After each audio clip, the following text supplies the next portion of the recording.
We, we will talk on the academic counterparts, and we will also emphasize on managing for results. There is a principle called the principle of first mention. I will speak briefly on that. Then the leading professor, functions and attributes of the registrar. And we'll talk about the way forward. On that note, we'll conclude. So,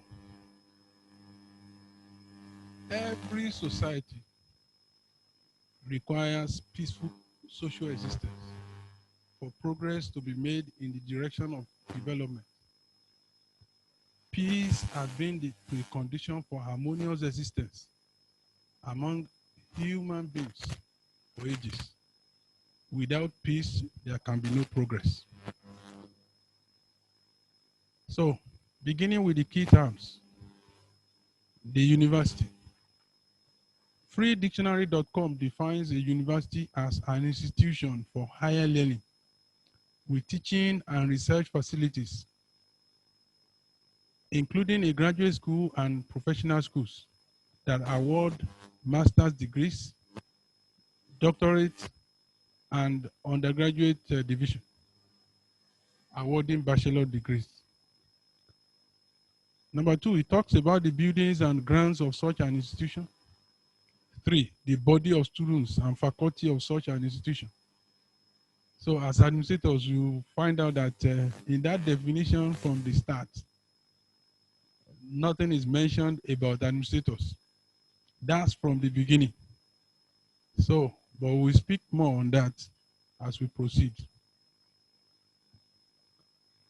Now, Adegbite in 2007 gave 5 classes of administrators: those who are in charge of policy making, members of council, senate, and principal officers, the career administrators where you and I belong, then professionals in administration where people in bursary, engineers, medical doctors can be grouped. Then academic administrators are academics wearing 2 hats as they teach and research, and are also involved in the day-to-day administration and management of the university, such as deans of faculties, heads of departments. And academics in administration are the teaching staff who serve for some periods on decision-making bodies, such as council and senate. Now, let's go home now to professional administrators. They are responsible to the registrar. Just as you know, the registrar is the chief administrative officer, while we have the vice chancellor as the chief executive officer and the chief academic officer of the university. So we have administrators both in central admin as well as in the faculty, colleges, and program administration. So 3 of the 5 groups, you can find academic staff in 3 of the 5 groups. You have the policy group, you have largely academic staff, then the academic administrators, then we have academics in administration, 3 out of 5. Now, academic, by definition, is used to describe someone who is clever and enjoys studying.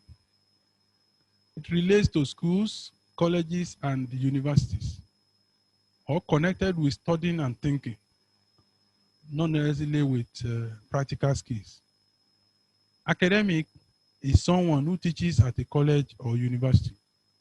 From our condition of service, you see the definition of academic staff there. Academic staff includes all persons holding appointments as members of the teaching and or research staff of the university, and whose primary duty is teaching and or research. Now, great academics, they love some things. I will highlight some of those things. They love innovations. They are inquisitive. They want to learn. They want to see. If you say they can't do this, That's where they like to do it. Passion, they are passionate. They like freedom. They don't want to be gagged in any form. They love speed. And then they love collaboration. You see these days now that they publish their research outcomes. They come together to publish some of these things. So they have analytical thinking skill. They are also critical when they are thinking. So they are adaptable. They want to,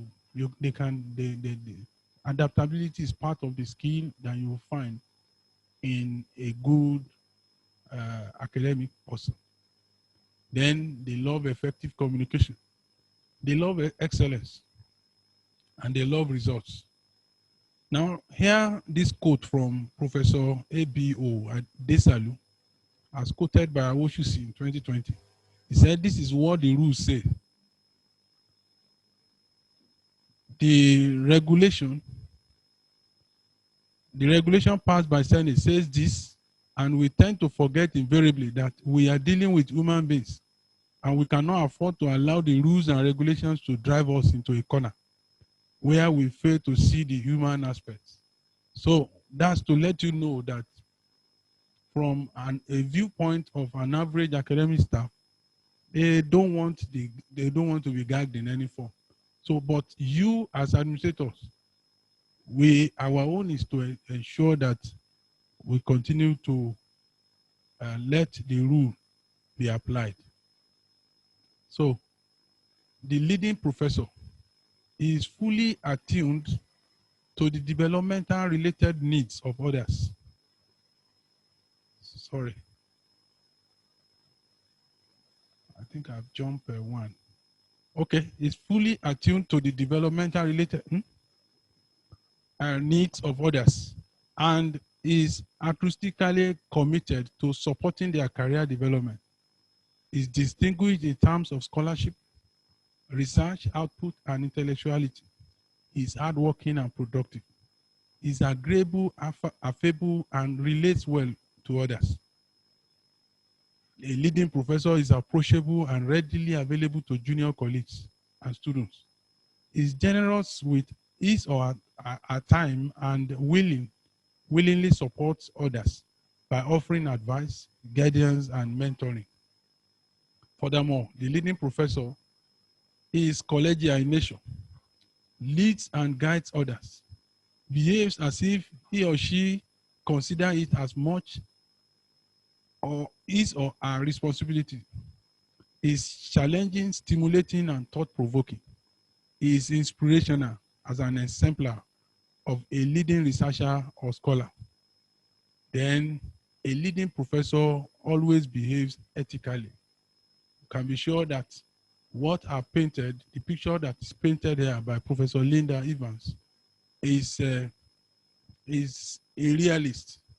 From a realist point of view, we also is not true for everyone. So, but as we go on, you will see, as I mentioned here, I said the principle of first mention. What does that mean? The principle is defined as the first time a word occurs. It gives the key to understanding its meaning in every other place. The academics were the first set of human resources in the university. So if you go back to the definition I gave earlier on, you find out that administrators were not mentioned at all. The academics were the first set of human resources in the university. Now I want to go back to history. The first continuous university is the University of Bologna in Spain. That was established in 1088. Then the University of Oxford in England in 1095. But the first registrar appointed in that university was done in 1446. That means universities have been in existence long before the first registrar was brought in. So that's the principle of first mention. And that is to also let us know that we have no reason whatsoever to be competing with one another. You are there for a role, to perform a role, and you just have to do it very well. Thank God for, since university started in Nigeria, there was a registrar from University of, then University College Ibadan, 1948 there was a registrar, Mr. FP Hunter. So, are administrators relevant in the university? Some academics look on university administrators with contempt. For instance, Melambi said in 1958, in all the colleges and universities of which I have experience, the administration is looked up upon at best with active dislike and distrust. Boyd, 1976, said, the attitude towards the professional administrator is generally one of superiority. The attainment of higher degree give them Olympic ideas, and they tend to regard the administrator as an overpaid clerical appendage. So, one man even said it it's a hard knock. He called the man Benjamin Ginsberg. He called it administrative blight. Benjamin Ginsberg bemoans the increase of administrative staff. He calls it administrative blight, as personified by what he characterizes as an army of Dinlets and Dinlings. By virtue of their sheer number and their managerial rather than academic orientation.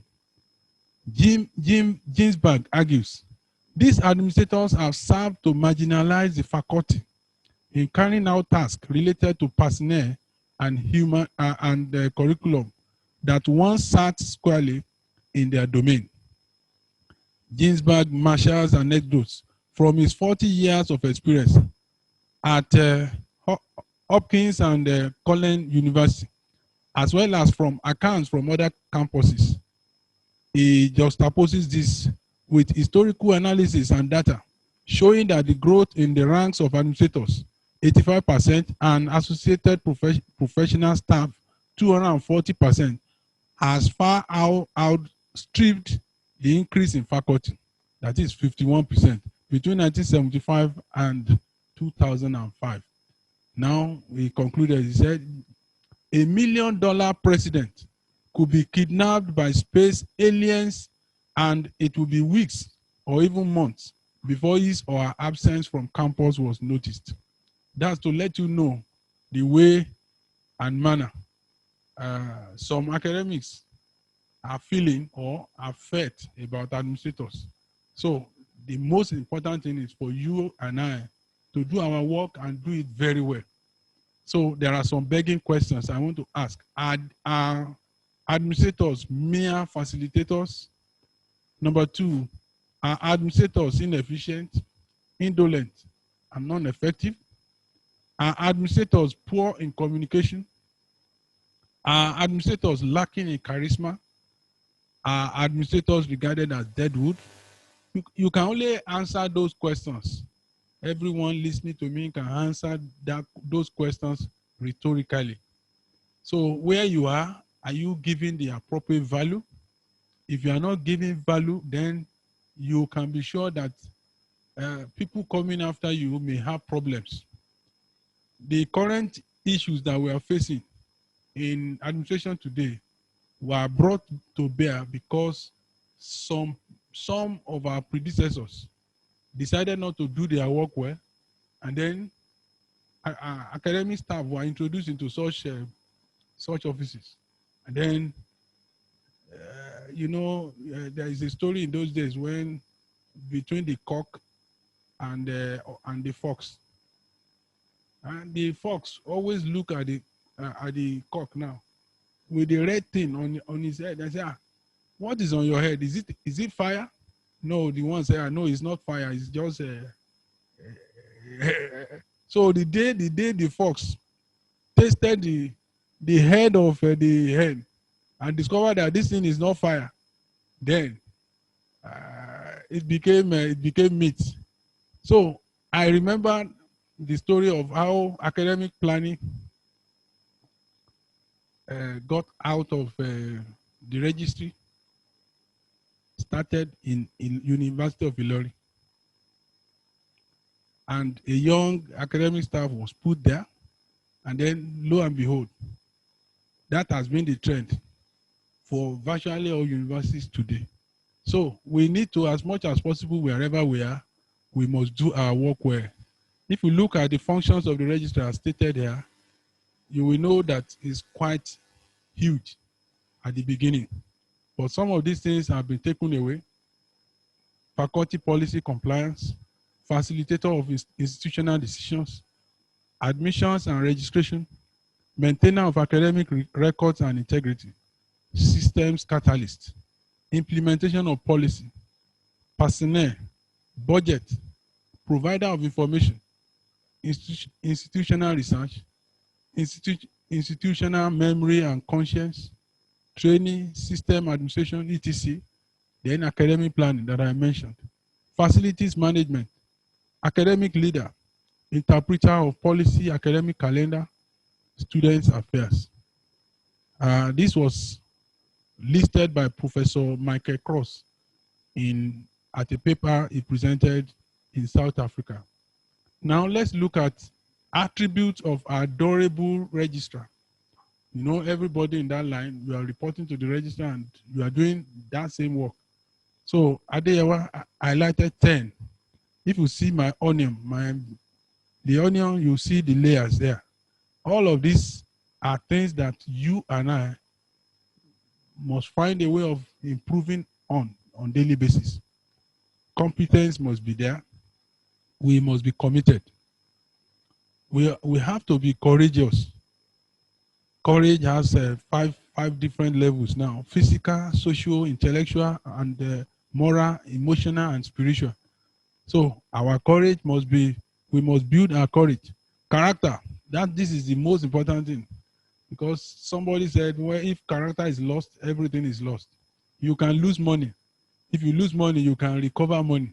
But if your character is damaged, everything is lost. Candor, communication, creativity, compassion, connection, and cultivation. Yesterday, when we listened to Mrs. Balogun, she was talking about, I think, okay, one of the speakers was talking about cultivating the alumni.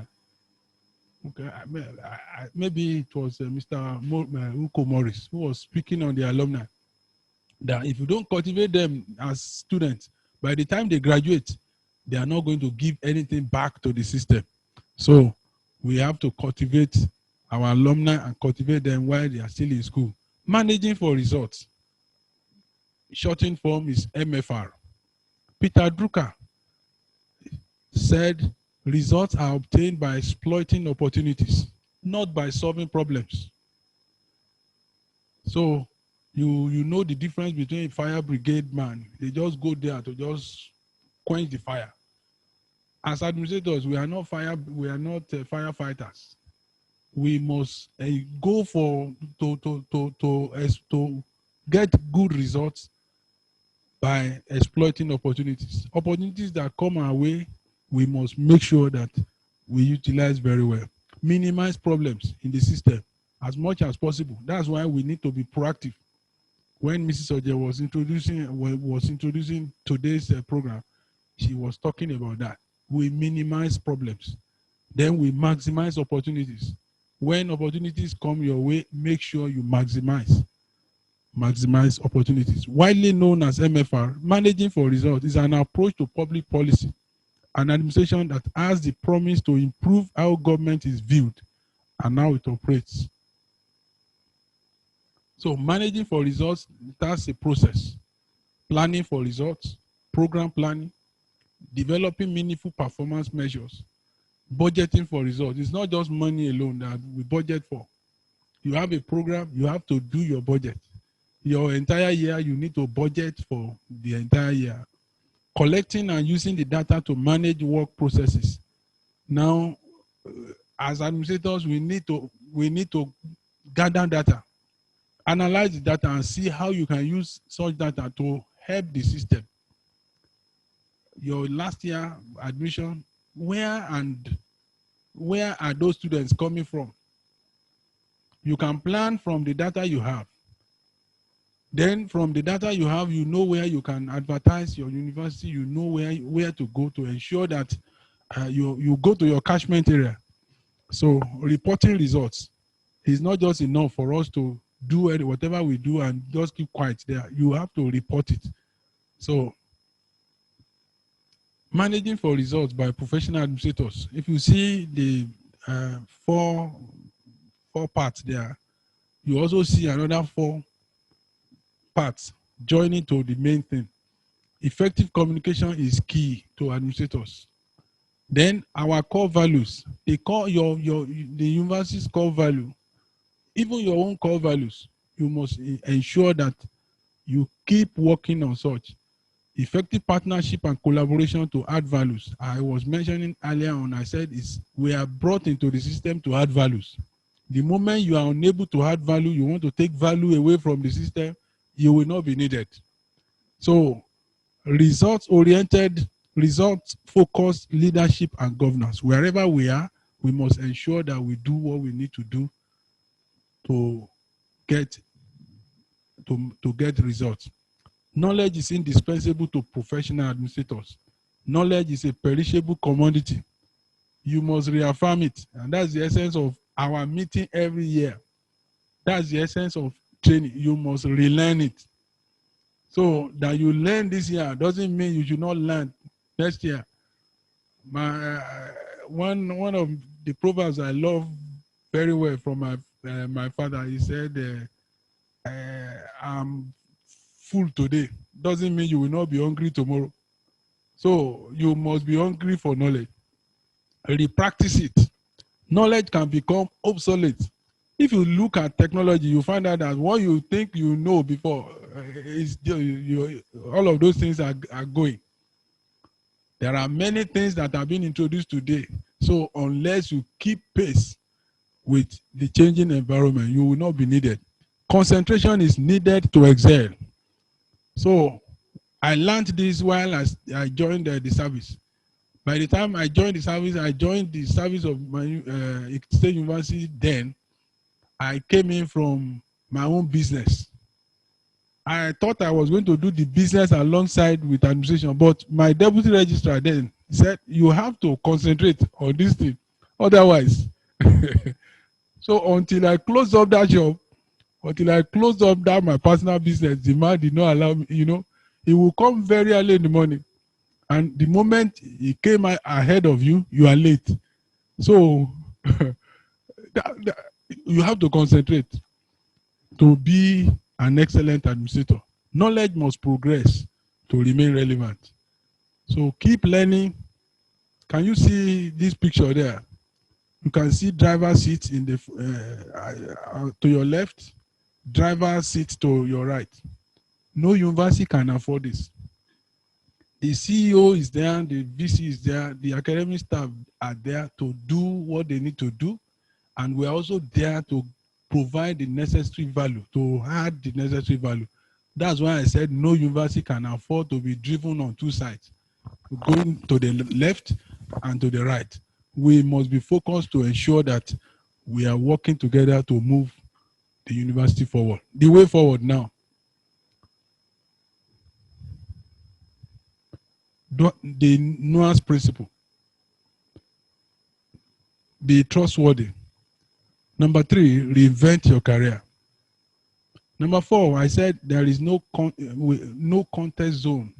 The university is not a place where you contest. No. Then finally, the golden rule. We'll be talking about this quickly before my time is up. The NOAA principle. James A says no more prizes for predicting the rain.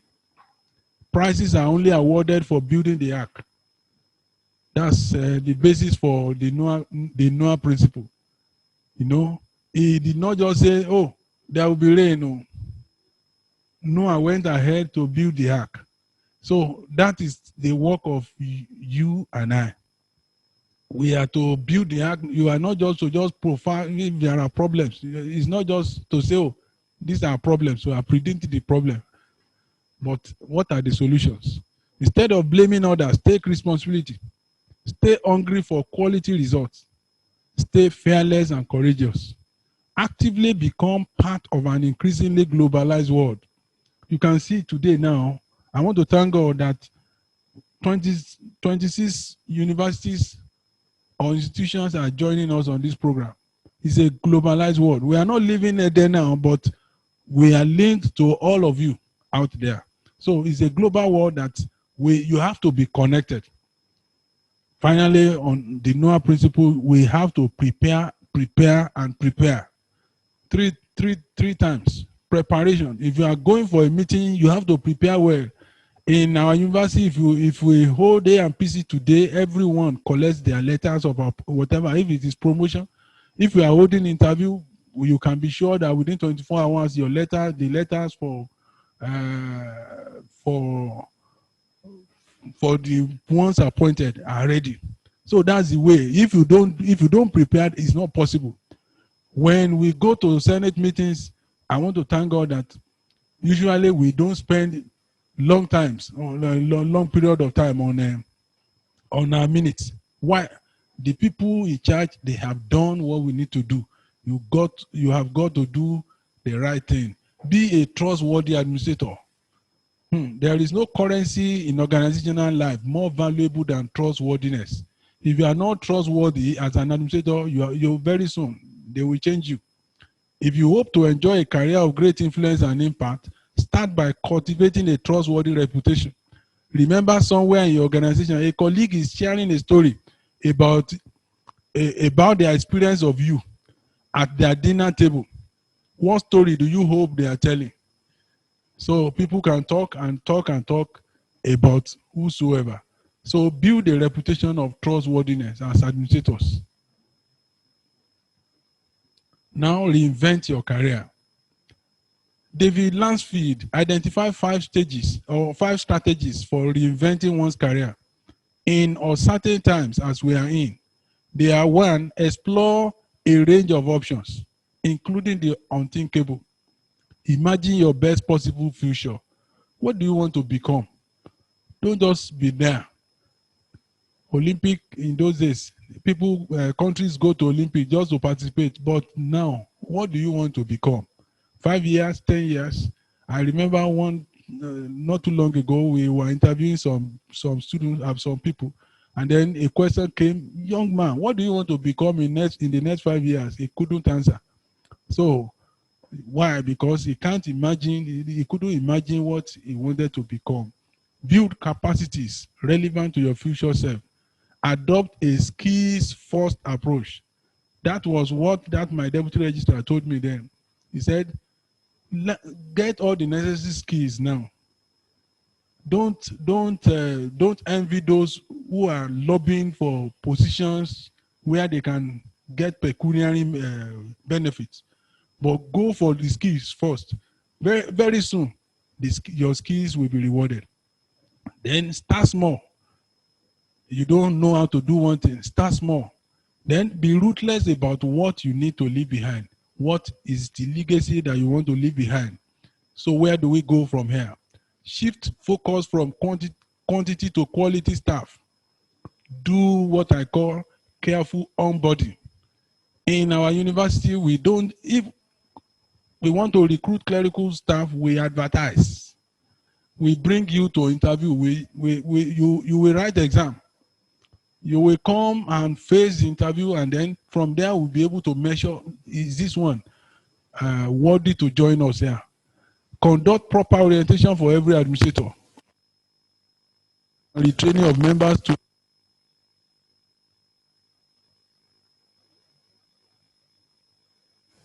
be conversant with rules, regulations, and acts such as the FOI.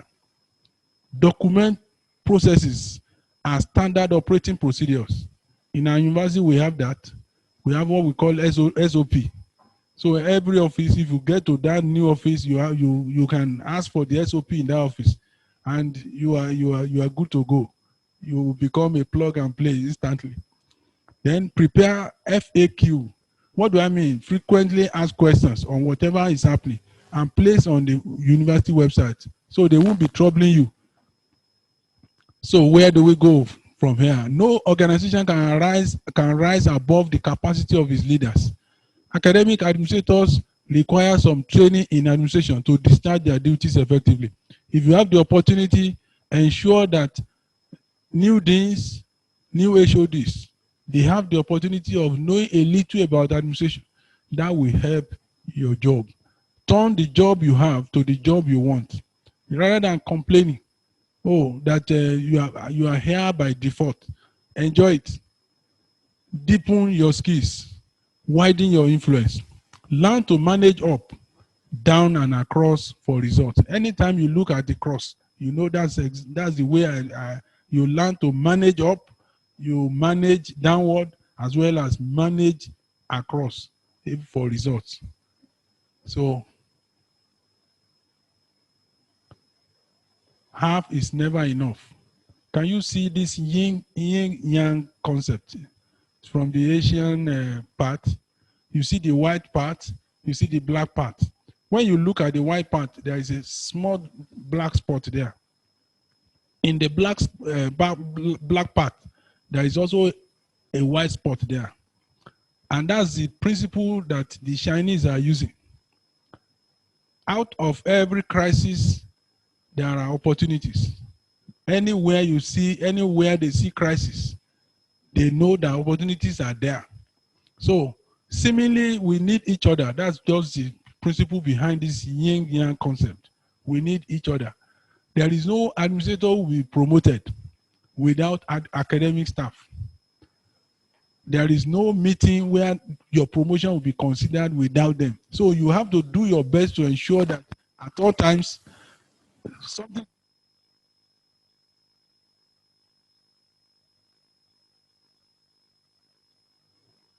need us if we want to satisfy even our key objective of being of setting up the university. The black has a little white. The white party also has a little black dot. And remember, our people will also say that there is no how the white heaven may look like the sky. However white it may be, there is always a black spot there. Everyone has a good side. So we must do our best to ensure that we give in the best at all times. So the Yin Yang concept. I want to say that we have to treat people fairly and according to merit. Make other people feel important. However busy you may be, let people know that you appreciate them. Motivate people through giving praise that leads to success. When no way you can do it alone. You have to motivate them as well. Encourage feedback without seeking to undervalue the capacity to listen to others. Criticize constructively with heavy dosage of praise. Adopt an open door policy. Help other people get what they need to make progress in life. Never hide behind policy, rules, or regulations as excuses for not helping others. Never go beyond the point of honor. That lesson I also learned that first registrar and my first deputy registrar that I served on. He said, Akedele, never go beyond point of honor. If you are helping anyone, don't go beyond the point of honor. Now, the Golden Rule Management Theory as proposed Mary Ashkay. All the women, majority of the women, they use Mary Kay. And so the company producing that product, they operate on this theory. Number one, every employee deserves to be treated with respect. So, is he a clerk? Treat that clerk with respect. The academic staff too, treat them with. When the way you treat them is also the way they will respond. Solve management problems by applying the golden rule. Treat people fairly. If you treat people right, they will work more efficiently, and the profit will come in. Our profit. If we do our work very well, you find out that students are a company's greatest asset. A company is only as good as the people it keeps. Praise people to success. When criticism is necessary, sandwich it between two thick layers of praise. So I said earlier on, no contest zone between academic and administrators. The old-fashioned notion that there is some contest between academic and administrative staff is a tired and redundant idea. Modern universities in their contemporary setting have complex expectations. They need appropriate staff to deal with the reality. If a man is called to be a street sweeper, according to Martin Luther King, he should sweep streets like even as Michelangelo painted, or Beethoven composed music, or Shakespeare wrote poetry. He should sweep streets so well that all the host of heaven and earth will pause to say, here lived a great sweeper who did his job well. So let's do our job very well. And I want to conclude. You see a small creature flying on your screen. That small creature is called the bumblebee. Bumblebees are designed in such a way that they have very small wings compared with the body. But because of the kind of aerodynamics, everybody felt, oh, bumblebees will not be able to fly. But bumblebees ignore that. Bumblebees are flying. So, as administrators, whatever, don't allow anything to limit you. Do what you need to do. Venture to change the status quo or you vegetate. Let nothing hinder you from improving your skills. Dare to make a difference wherever you are. Yesterday we heard from one of the speakers that don't attempt at changing your boss. What do? You adapt. As quickly as when you continue to do the right thing, it is possible for you. It is possible for the change that you are expecting to come. So those who do not dare will not have their share. So you have dared now to participate in this program. There is no way someone who has not participated will be able to know or to listen to what, even if you pick up the papers, it's not going to be the same as someone who is participating. Unless you enter the beehives, you cannot take the honey. So you have to dare. I want to say a very big thank you for listening to me this morning. God bless you.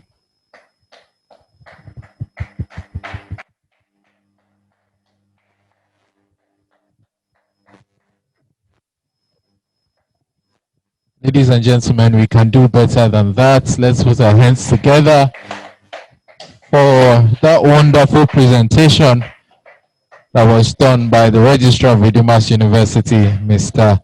Olukayode Akindele. Thank you very much, sir. Thank you for teaching us, because it was actually a teaching this morning. Thank you for teaching us on how to interact with our academic counterparts and the things that we need to do as administrators to ensure that we can effectively manage our academic counterparts. Mr. Kindele touched on the attributes of the adorable registrar, and he gave an analogy of a multi-layer attribute. So are you like a mango, or are you like an onion? The answer is yours to give. He talked on several things on how we can manage for results. He touched on effective communication, core values and high performance culture, results focused leadership and governance, and effective partnerships. Partnerships. He also touched on the fact that knowledge is indispensable, and that is why we gather every year to learn, to unlearn, and to relearn. You may think you are full today. That doesn't stop you from being hungry tomorrow. And he elucidated on the Noah's principle as one of the ways forward. We should always seek to provide solutions and not just pointing out at the problems. You should be trustworthy. You should reinvent your career. Half is indeed never enough. So that was a very wonderful session, and also want to thank you, sir, for keeping to time as well. God bless you richly. Moving on, the second talk for today promises to be interesting. The Registrar of Redeemers University has laid the foundation. So now we know what we need to become effective and productive professional administrators. It's time to take it to the next step. And that is because of the nature of the topic. The topic says managing power, politics, and scarce resources as prerequisites of leadership dilemma in tertiary institutions. And I am very certain that, my colleagues from the federal schools, state-owned schools, and even those from private universities, we are all itching to listen to this session. How do we manage power? How do we manage politics? Politics, yes. And then scarce resources.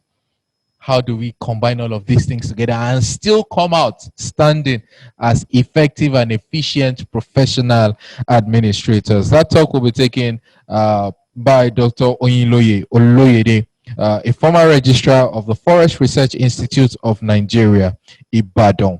Please join me as I welcome a principal assistant registrar in Redeemers University to read the citation, Mr. Ali Daniel. A warm round of applause, please.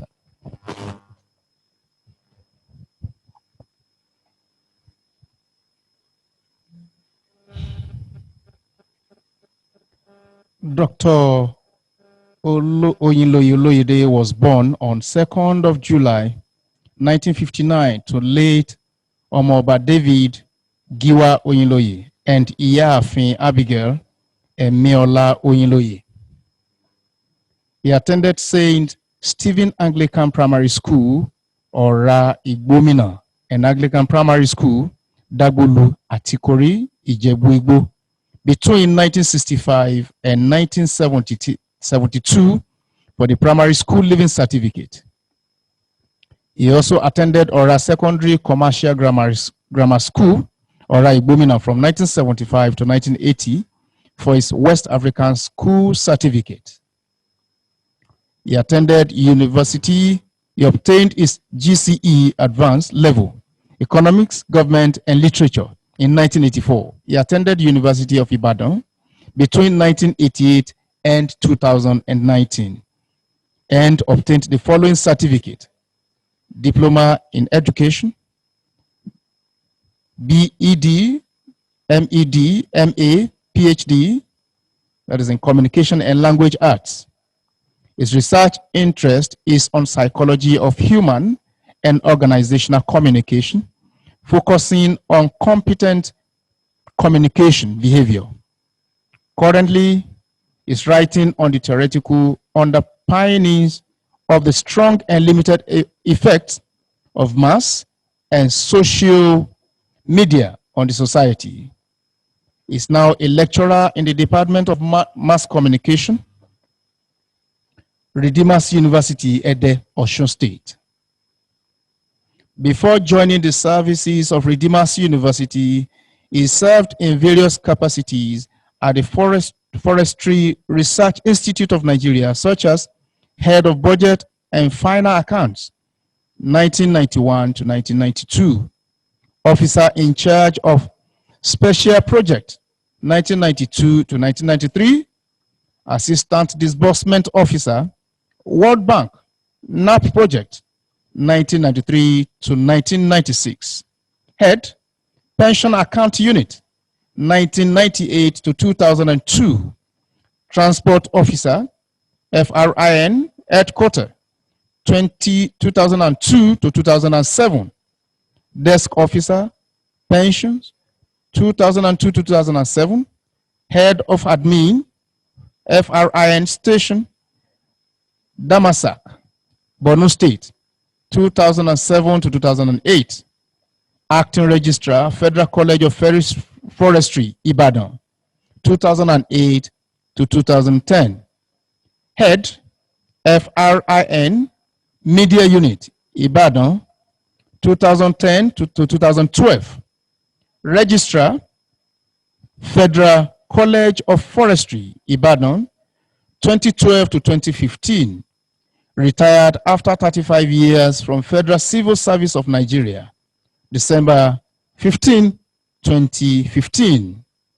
While at FRIN, he also served as member secretary of various committees, which include Secretary Committee on Investigation into the World Bank Funds Disbursement to the Gully Afforestation Project, that is in Enugu, 1995. Member Advisory Committee on Labor Matters. FRIN, 1995. Welfare Committee, FRIN, 2002 to 2007. JAMS Policy and Technical Committees on Admissions, 2008 to 2015. Secretary, FRIN Staff Disciplinary Committee, 2012 to 2015. Secretary Member, Federal College of Forestry, Ibadan, Academic Board, 2008 to 2015.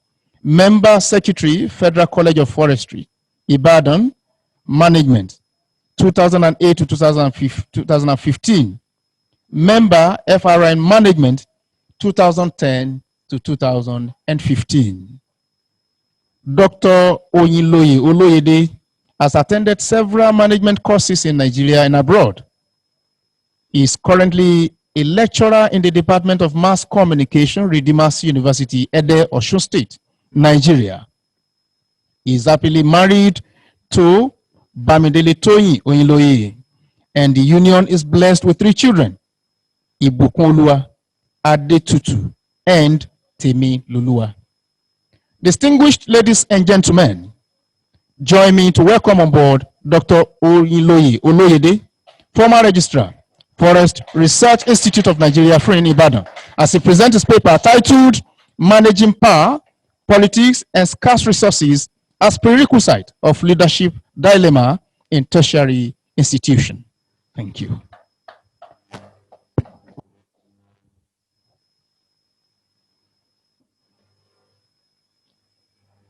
Thank you, sir. I want to especially appreciate the university for this opportunity. I thank our wonderful Vice Chancellor, the Deputy Vice Chancellor, the Registrar, the Bursar, University Librarian, the university community, all other senior officers at the Registry,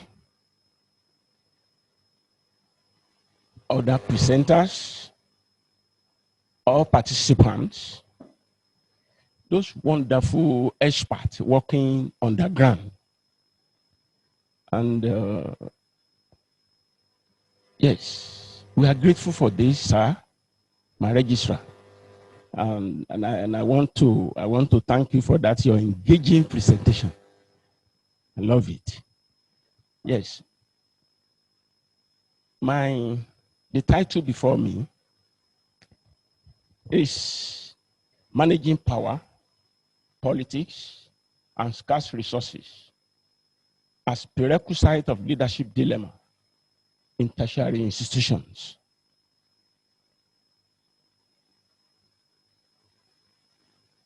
Yes, there is a declarative statement that we should pay attention to.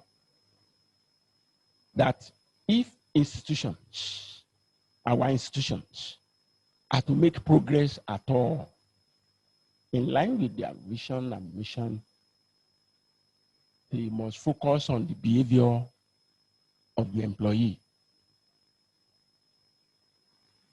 That is, employees in our institution must be compelled to do what they might not be willing to do, what they hate to do.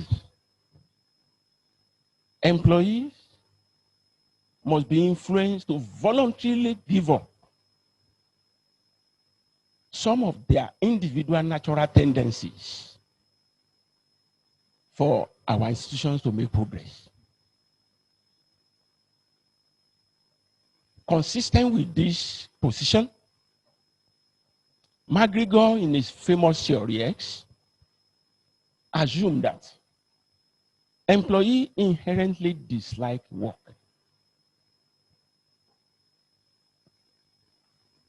He also assumed that they are very lazy.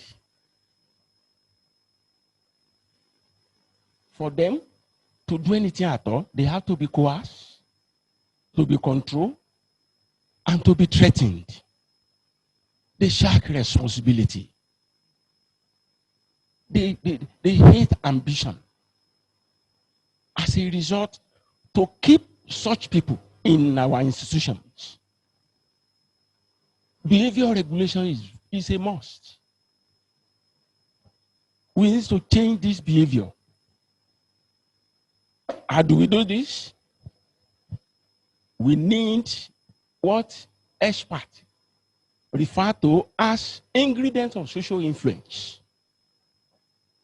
There are factors of social influence that can lead individual employee to change from its inherently terrible behavior to the one that can be used for the institutions. What are these social influence? One, experts identify power, politics, scarce resources, and leadership as factors of social change in the institutions. And institutions have been warned to pay attention to this factor of social influence, or to take them for granted at great consequences. Our preoccupation in this presentation, therefore, is to uncover, one, how a few individuals gain access and control over power, over politics, over resources, over leadership in an institution, and how they manipulatively use power, use politics, use resources, use leadership in the working environment. Our answers are in the following scenario. Scenario one. When an individual wants to influence the behavior of another individual in an organization or in an institution, such an individual needs social power to do that. Scenario two. When a group wants to influence the behavior of another group in an institution, such group needs politics. There will be political behavior to do that. Scenario three. When an individual wants to influence the behavior of a group in an institution, the process needs leadership. The final scenario four. The extent to which people succeed or fail in institution depends on their access and control over the resources of that institution. I will go by the first scenario. Power and power relations among individuals in institutions. For individual to succeed in influencing others, his peers, his subordinate, his superior, even his boss, he needs access to social power in the institution. And this social power have been coded as power resources. What are these power resources? There are 6. Individual will need to influence his peers, to influence his boss, to influence his subordinate and his junior. He needs reward power. Reward is one of the power resources an individual needs to influence the behavior of others in an institution. And reward is about positive incentive, such as promotion, advancement, strategic posting, headship of membership of strategic committee, and so on and so forth. Second resources an individual needs to influence the behavior of others in an institution is punishment, negative action, exercise over others. This can be delayed promotion, miserable assignment or posting, regular reprimand, threats, query, warning letters. Then the third power resources an individual needs is about information. Access to sensitive information gives you power resources in that institution. Particularly, we have people in ICT. They have power to control anybody. Yes, that is a power resources. Yes, they have. Now, the fourth power resources is legitimacy. This is authority confer on individuals. Like VC has legitimacy in the university. Deputy VC has legitimacy. Registrar has legitimacy. So also is our bursar and our university librarian. They have legitimacy. So they have that authority to influence individual behavior. Then 5, expertise. This is another power resource. One of the power resources in the institution. This has to do with a lot of training we acquire. It's like somebody trained in Harvard to land himself in our institution. We begin to have a lot of respect for him, begin to tell you in the meeting, you begin to listen, people will listen to him. By the time you begin to say, when I was in Harvard, when I was in Cambridge, you will listen. That is the power of expertise. Then finally, 6, reference power. This is the power acquired when you are loved, when you are admired, when you are highly respected by all. How do we manage these power resources? What are their bases? The concept of power basis help us to determine where social power and power resources reside in an institution. We want to know, where do we have this power? Who holds this power? Where does power reside in an institution? For example, somebody who has power to punish people, to reward people, has coercive power to control the behavior of workers. Not only that, 2, an expert or somebody with reference power can exert social influence on others without coercion. 3, an individual who has control over sensitive information in the institution can exert power on others because you need information to move on in such a system. The implication of all this is that power resources based on punishment, on reward system, may achieve compliance, but they are less popular compared to power strategy based on expertise, legitimacy, information, and reference power. Then we are talking of power dependencies. All these power resources, where do they depend? Some depend on the institution. Some depend on individual. Some depend on the group. Some depend on leadership. For instance, individual control of reward and punishment power depends on the institution. If somebody has power to reward, power to punish, he is relying on the institution. Without the institution, he can't do it. He cannot do it. But somebody with information and legitimacy power also depends on the institution to do that, to influence people, to influence behavior, to change behavior.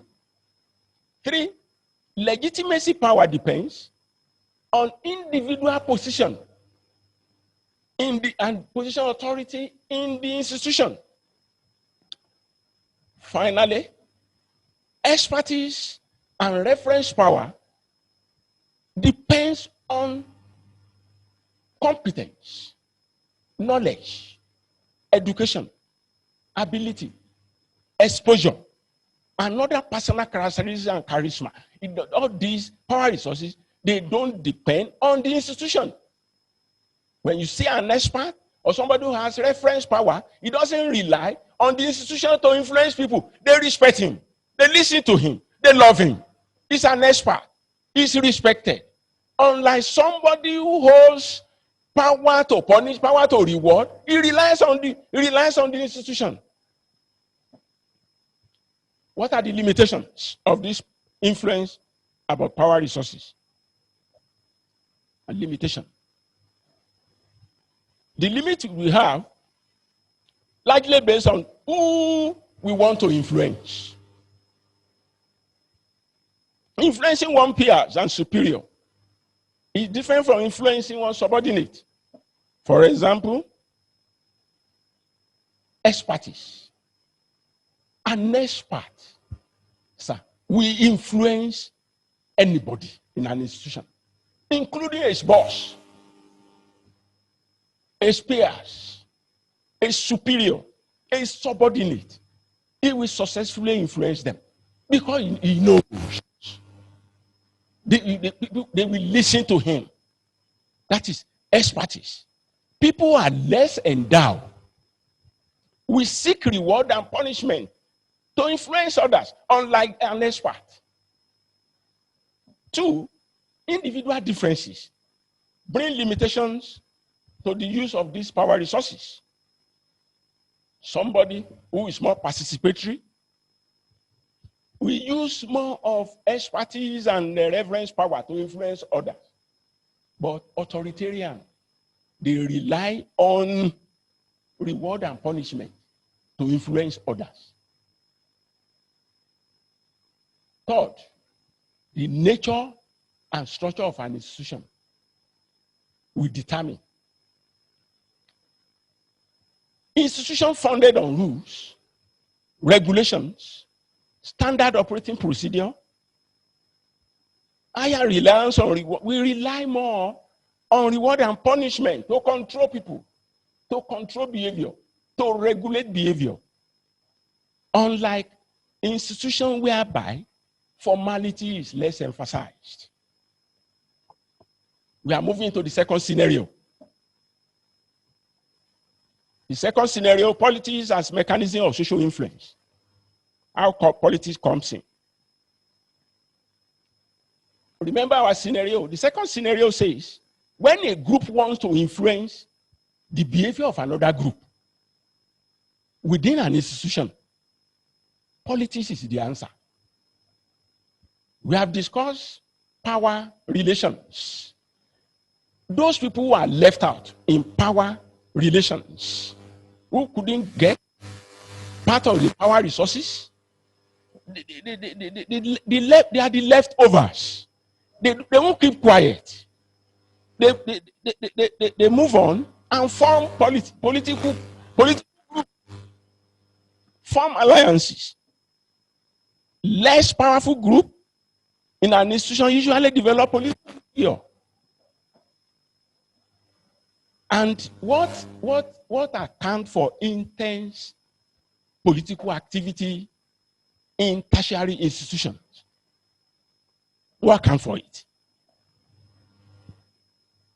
Classical organization theories, they believe that organization is rational, that they should not play politics. But today, we have political activities in institutions. We have coalition formation. And what are the factors causing all this? What are the factors? First major factor for political formation, political behavior is resources scarcity. The second reason, differentiation of various units, creating divisions. Then when you are creating that, you are creating different set of people with different loyalty and different perception, different, orientations. Then allocation of resources along parochial preferences and the perspective can lead to, politics, political behavior, political activities in an institution. 4, uncertainty in decision making. If an organization, you know, an institution couldn't decide on an issue easily, delay in taking decisions, you allow people to go underground and go and play politics. Political orientation as strategy to influence other group. Group politics, they use three major strategies. First, compromise. Under compromise, they seek to accommodate, they seek to dominate, they seek to collaborate, they seek to avoid. Then, having done that, they move. If a compromise is not working, they move into coalition formation. That is the second stage of political behavior within an institution. Yes. Coalition starts when simple compromise may not solve conflict among the group. They empower all this group in the institution, they will now begin to move together to form coalition. Because to survive, those holding power resources, these people too will now begin to play politics to attack those people holding powers in the system. Now, if the second stage couldn't work, they go into cooperation.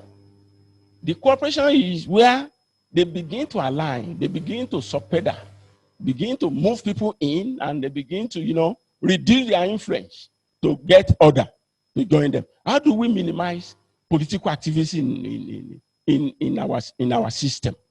Yes, the scarce resources available should be wisely, fairly, and equitably distributed. And the turn-by-turn arrangement for position can help to minimize political activities and political behavior. The third scenario, leadership as a factor of social influence. We have said that if an individual wants to influence the behavior of a group, leadership is required. Then, it is an authority figure. Leadership is an individual that is influencing a group towards attainment of desired institutional goal. Now, in all this, earlier speakers, they have talked about leadership. I wish to emphasize leadership emergence as key to whatever we need in leadership. On leadership emergence, CBN in 2009 argued from philosophical perspective that every society has a right to make a choice between peace and conflict. It depends on it depends on the leader you choose. Plato, in his book, The Republic, sees peaceful social system as strictly about adhering to other social structure of human activities and existence. That for every society to have peace, they must follow other performance of the following: social function, worship, aptitude, that is endowment. The natural endowment individual has must be considered. The role, who should perform what. This table is very technical and very important to this presentation. This other social structure and leadership emergence, as propounded by Plato. He said, if you find an individual, you want to function in production line, then he must have aptitude, appetite. His endowment may be in appetite. Then the role such a person must play, he must just work as a worker. Secondly, if a person wants to function as security, the key endowment, aptitude he has, must be courage. He must be a strong person. Then the role such a person should be given in a society to have peace is give him to be a soldier, to secure the society. But see, A political power is the function. What is required as endowment is knowledge and wisdom. Then such individual must be rulers and leaders. Now, the above figure addresses the issue of leadership emergence in the society with implication for institutions. According to Plato, peaceful society depends on adherence to other social structure. Institutions seeking progress and peaceful existence must follow other social structure based on individual endowment. For instance, courageous individual to provide security for the larger society by performing the role of soldiers. Also, an individual endowed with aptitude is to be on production line to be workers. Individual endowed with knowledge, wisdom, they are naturally positioned to be rulers, to be leaders. However, according to Plato, peaceful existence and progress begin to elude a society where the other functional social system is distorted and reversed. Where, for instance, the knowledgeable is sidelined, and person who should secure a system is allowed to lead or rule. Such an action has altered the functional orders, structure of the society, with serious consequences to follow. In such a context, Plato insists that there can never be peace or progress in such a human existence, including social institutions. Like Plato society, which was alluded to above, a tertiary institution is doomed once those endowed with knowledge and wisdom carelessly allow individuals poorly equipped to get into the top and rule over such institutions. What do we get? Such an individual who should simply secure the institution, but emerges at the head of the institution. The stage is set to turn the institution into a chaotic political institution.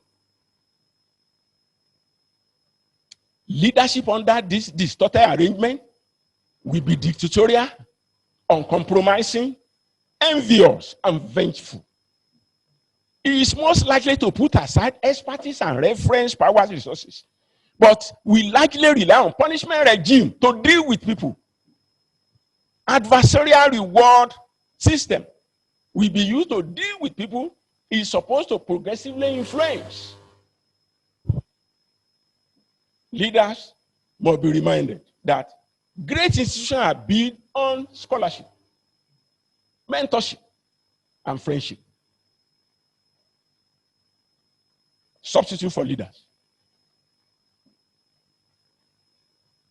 There are situations when leaders are neutralized, when they are careless, they are removed, they are substituted. Factors that can hate this as follows. One, long and rich experience of subordinate, when subordinate is very rich in experience. Nonchalant attitude of leaders to control of power resources. They don't care who controls the power resources. And when they rely on disloyal and overambitious subordinate, they will be removed. They will be substituted. Our fourth scenario, institutions scarce resources as factor of social influence. The concept of scarcity is relevant to economic conditions. The problem of scarcity leads to the concept of rationality. To take, leading to decision about how to make the best use of these available resources. Rationality principle is about how to wisely handle these scarce resources for productive uses. Because once these scarce resources are wasted, they cannot be available to be used productively again. Institutions scarce resources as factor of social influence. Yes. In a related situation, Karl Marx, a German thinker, reasoned as follows. Peace and progress depend on processes through which society produces and distributes these material resources. A society may not know peace where those who work less appropriate the resources and reward at the expense of others. The exploitative relationship may lead to peaceful, may lead to trouble existence, disaffection in the system, physical violence, psychological violence, such as inequality, poverty, oppression, and social exclusion. Implication for institution. Leadership, as a social power conferrer, must constantly act in awareness of the following: those in control over institutions, critical resources, such as those in control of power, those who have access to politics, those in control of scarce resources, and those in control of leadership. 2, those with tendency to misuse power resources. 3, those with tendency to misdirect group political behavior. Finally, those with tendency to mismanage institution scarce resources. In conclusion, therefore, when leadership allows people with parochial perspective and perception to take control of critical factors of social influence in the institution, such action or inaction present leadership and our institution in perpetual dilemma. I want to thank you for your attention. Thank you, sir. Please join me this morning as I welcome Mrs. Michelle Ayodipo to read the citation of the next speaker.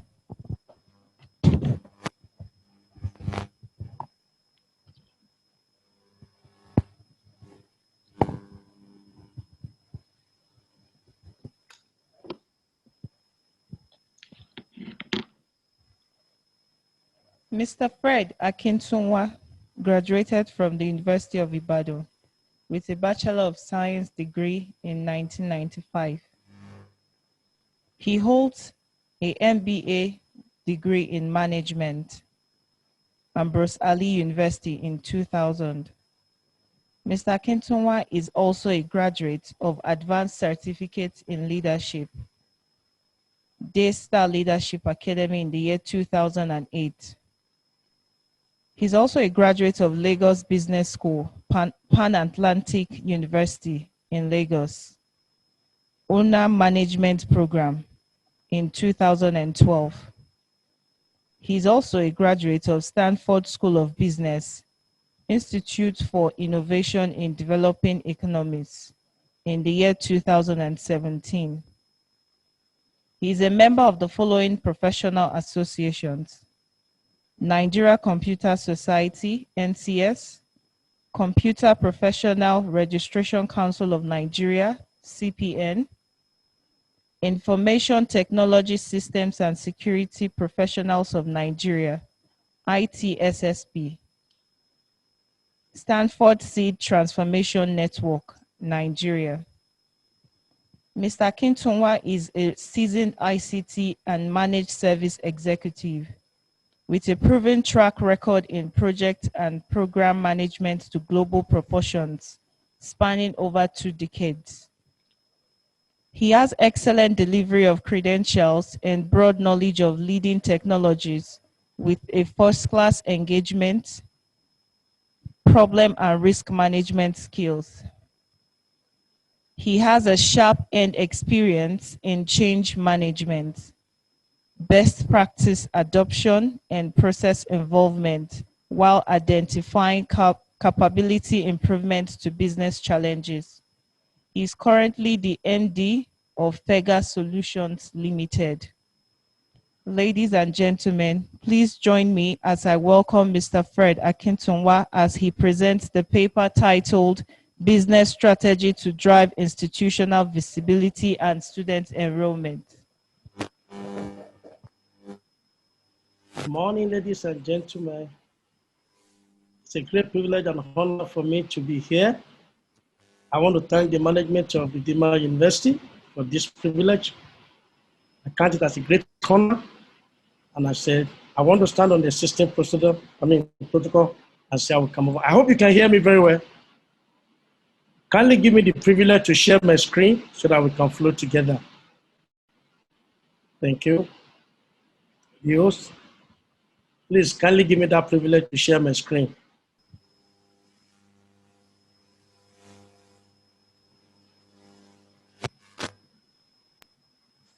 Go ahead, sir. Good.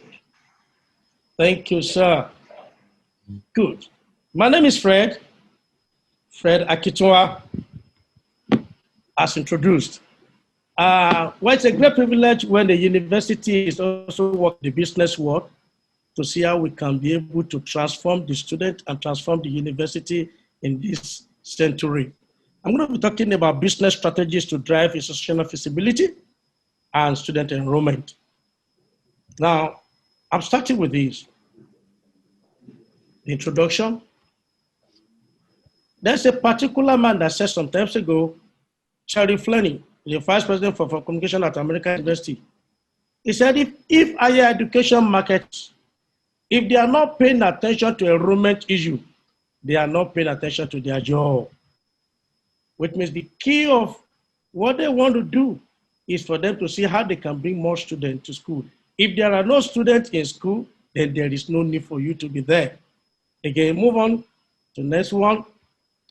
Some questions I want us to look at. I want us to answer this question.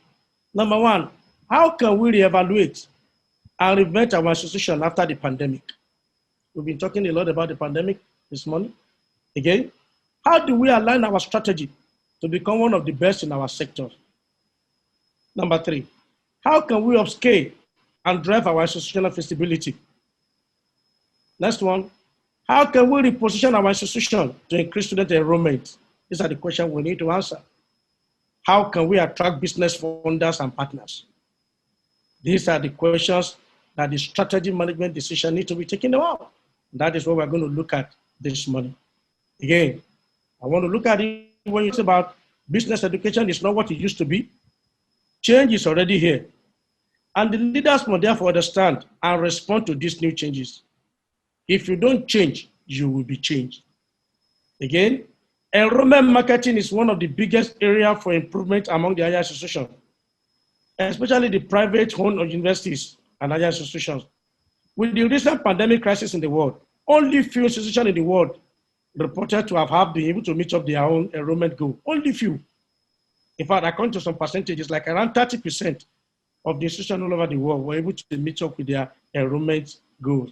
Now, the ultimate of this presentation is that at the end of this presentation, the management should be able to come to what we call one-page preparation, one-page document that will contain all that represent fundamental elements in enrollment business for our institution. Every participant here, every institution after this meeting, after this, my paper, you should be able to come up with one-page document that will be able to contain all the fundamental elements that you'll be needed to improve your enrollment in your institution. Then, what is this? What do we mean by student enrollment? I says an enrollment management is an organizational concept and systematic set of activities that are designed to enable educational institutions to exert more influences over their student enrollments. Now, such practices often include marketing, admission policies, retention program, and financial aid awarding. That is, all this encompasses what we call student enrollment management. Now, again, when you look at this, there's this picture that I just spoke of, this diagram. You find out the student enrollment management is divided into like 3 locations. We have the global one, which is institutional level. What do we need to do as an institution? Then we break down as a program, what do we need to do? And that comes into 3 levels. What do we do under the enrollment? How do we market it? How do we manage our admission? How do we plan for admission? Then the retention. How do we create orientation for our students? How do we retain them? You find out not every student that enroll or that got into the university, not all of them stay to the end in some institutions. Then when they are now staying, by the time they graduate, how do you manage your alumni sector? What do you do to keep your alumni? How do you relate with them? What relationship do you have with them? These are part of what we need to look at under the student enrollment management. Now, again, we talk about business strategy. In the business world, what is business strategy? This is a clear set of plans, actions, and goals that outline business will compete in a particular market or markets. And you know, you have several products or number of products or services, so that you can be able to use that one to secure what we call competitive position in the market. In this case, we found out the backbone of any business is the strategy they want to adopt. A business strategy is the backbone of the business. It is the roadmap that will lead to the desired goal. Any fault in this roadmap will result in business getting lost in the crowd of our enemy competitors. There are several institutions today that are competing. In this, our country, there are so many universities, so many polytechnic and college of education, and some are even coming from outside to compete with us. And therefore, we need to have a strategy that we must adopt to make us ahead of our competitors. Now, I want us to look at these 3 levels of business strategies. Number 1, we call it the corporate levels. The corporate level strategy is a long-range, action-oriented, integrated, and comprehensive plan. This one is formulated by the top managers. The management are the one that are going to handle this corporate level strategy. They will ascertain what is the business line, what do we need to do, how do we expand, how do we grow, how do we take up, do we need to merge, do we need to diversify? What do we need to do? What new area do we need to invest in? That is the corporate level to be managed by the top management of any institution. The second one is what we call the business level. Now, when the top management have handled this, now we have to come to the deans, the HODs. They are the one that comes to relate to the business. This is what we call the business level strategy. They are developed by the deans. In the business world, we call them the general managers. They are the one that will look at how do we convert the vision and the mission of the institution into a concrete strategy. They are the one that are going to come up with how do we really bring the reality of what the vision of the institution is all about. And when they have done that, they now leave it to the what we call the functional level strategies. The first one is done by the top management, handled by the dean, which is the faculties level. Then we now drop down to the department. These are called the vice line managers. The department, the HODs, are the one that talks about how do we market this product? How do we come up with this production? What are the human resources? This is where the management and the registry comes in together to see how these things are really done together. And look at it. I have these pictures, the corporate giving back to the business strategies and the functional strategy, which is the core, is the fund. I mean, if the decisions are made on the corporate level, they have to be implemented from the functional strategy, which by the department and by the HODs. Now, doing this, we find out there are so many complex tools that people are using in strategic management process. Strategic management process has become so complex and they are very costly. And you now find out for a strategic manager to be able to do all this, they need several tools. There have been several tools that have been developed in the market. When you look at it today, we have several tools, which include what we call SWOT analysis tool, benchmarking, pest analysis, word of if analysis, vision and mission statement, portfolio force analysis, business financial analysis, and several other analyses. These are what is available today in the market to be able to determine all these things that happen. But this morning, I want to take us to the next level of another tool.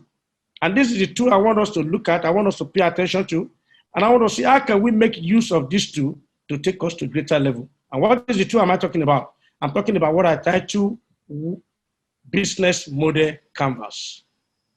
Business Model Canvas, BMC. Somebody may ask me, what is Business Model Canvas? I'll take you to this. Business Model Canvas is a strategic management tool.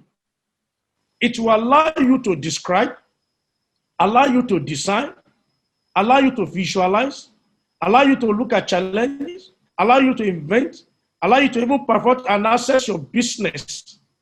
You're going to look at your business idea and your concept and say, oh, in fact, the beauty of Business Model Canvas is that it's one-page document that contains 9 boxes that represent everything that you need to do in the strategy. When you have that one page, you can see everything in the institution. You can see your strategy, both the immediate and the future, with just one page. And many people are talking about business plan, many people are talking about so many things, but with this Business Model Canvas, you can see everything in one page. I will take us through this Business Model Canvas, and at the end of the day, we'll wrap it up and move on. Now, there are some blocks that we need to look at in this BMC. The first block I want us to look at is what I call the segment, the customer segment. In every institution, who are your customers? They said the heart of any business model is the customers. Without profitable customers, business cannot continue. Now, in summary here, without students, there is no institution. Without students, there is no need for VC. Without students, there's no need for registrar. Without students, there's no need for any academic staff, because what are they going to do? The heart of any business model is the customer. The customer for every university, for every higher institution, is the student. Now, who are your customers? That's the question I want to ask. Your student or your customer, your prospective student, what do they think? What do they see? What do they feel? What do they do? Today, in some federal institutions now, we have the catchment area, we have the federal characters, but in some of the private institutions, everybody must be able to identify who your customer will be. Not every student that are going to be admittable in all the universities. Every institution needs to come up with their own kind of student and what do they really want. What kind of student or what kind of customer do you really need? There is need for you to segment your customer based on something. It could be on geographical areas, it could be on gender or age or behavior or interest. If you are an institution that your basic thing is just for you to look at technology, you need to now focus on how you can get students along that area. If you as an institution, your own focus is on business, the beauty of the thing is for you to look at how can you recruit students along that area. There is need for us to have a segmentation of what we really want. What kind of customers do we want in our institution? And when you analyze this, you come up with what they call customer persona of the kind of student you are looking for. You need to look at them, sit down, draw it out, and come up with. You must be clarified on what you want. Who are you selling to? Is it going to just be mass market, anybody goes? Or are you trying to come up with a niche market? Are you doing a segmented market or a diversified? There is need for every institution to come up with a specific kind of customer that you're looking at. Who do you want to really attend to? What kind of customer, what kind of student do you want in your institution? You need to clarify this. When you build that, you classify what I call customer persona template. You look at what kind of professional information you're looking at. You are, what's their worry? What is their fear? What is their hope? What is their dream? What is their aspiration? What is their behavior? You need to look at this and come up with a total template of the kind of customer you are looking for. Then, when you are now coming up with these customers, you will use what they call market funnel, which is going to help. Here, you create awareness. Awareness to what the customer you are looking at for. When you create awareness, it will attract them. When you are attracting them, then you can now look at which one to consider so that you can convert them. And by the time you convert them, you can be able to come to a level of engaging them and make them to be your student. And when you now do that, you connect with them by advocacy. These are the normal process of marketing funnel, which we use in getting our customers, which are students. Now, when you look at this, you could come into a level whereby you do like 1,000 campaign to generate leads, like 1,000, it could be to 1 million, it could be to 10 of millions. But at the end of the whole day, you'll be able to streamline to the kind of prospect that you are looking at, the kind of customers that are qualified. Yeah, thank God for post-UTME, which has been one of the major ways for us to be able to streamline the people we want to pick in our university. And at the end of the whole day, when you now use that, you now tidy up with the one you want in your own institution. This is just like a general conversion of all customers from the lead to become a prospective customers. Now, after that, the next thing you need to ask yourself is this: why should people come to your university? There are several universities in Nigeria today. Why should they pick your university? What value will you have to them? There are some students today, they will not go to some certain university, maybe because of courtesy, or some they will not go there because they don't have freedom. Some will not go there because they don't do the course that they do. Why should they pick your university? What value will you have to them? What is your university known for? Is it that university is known for strike, or is known for crisis up and down?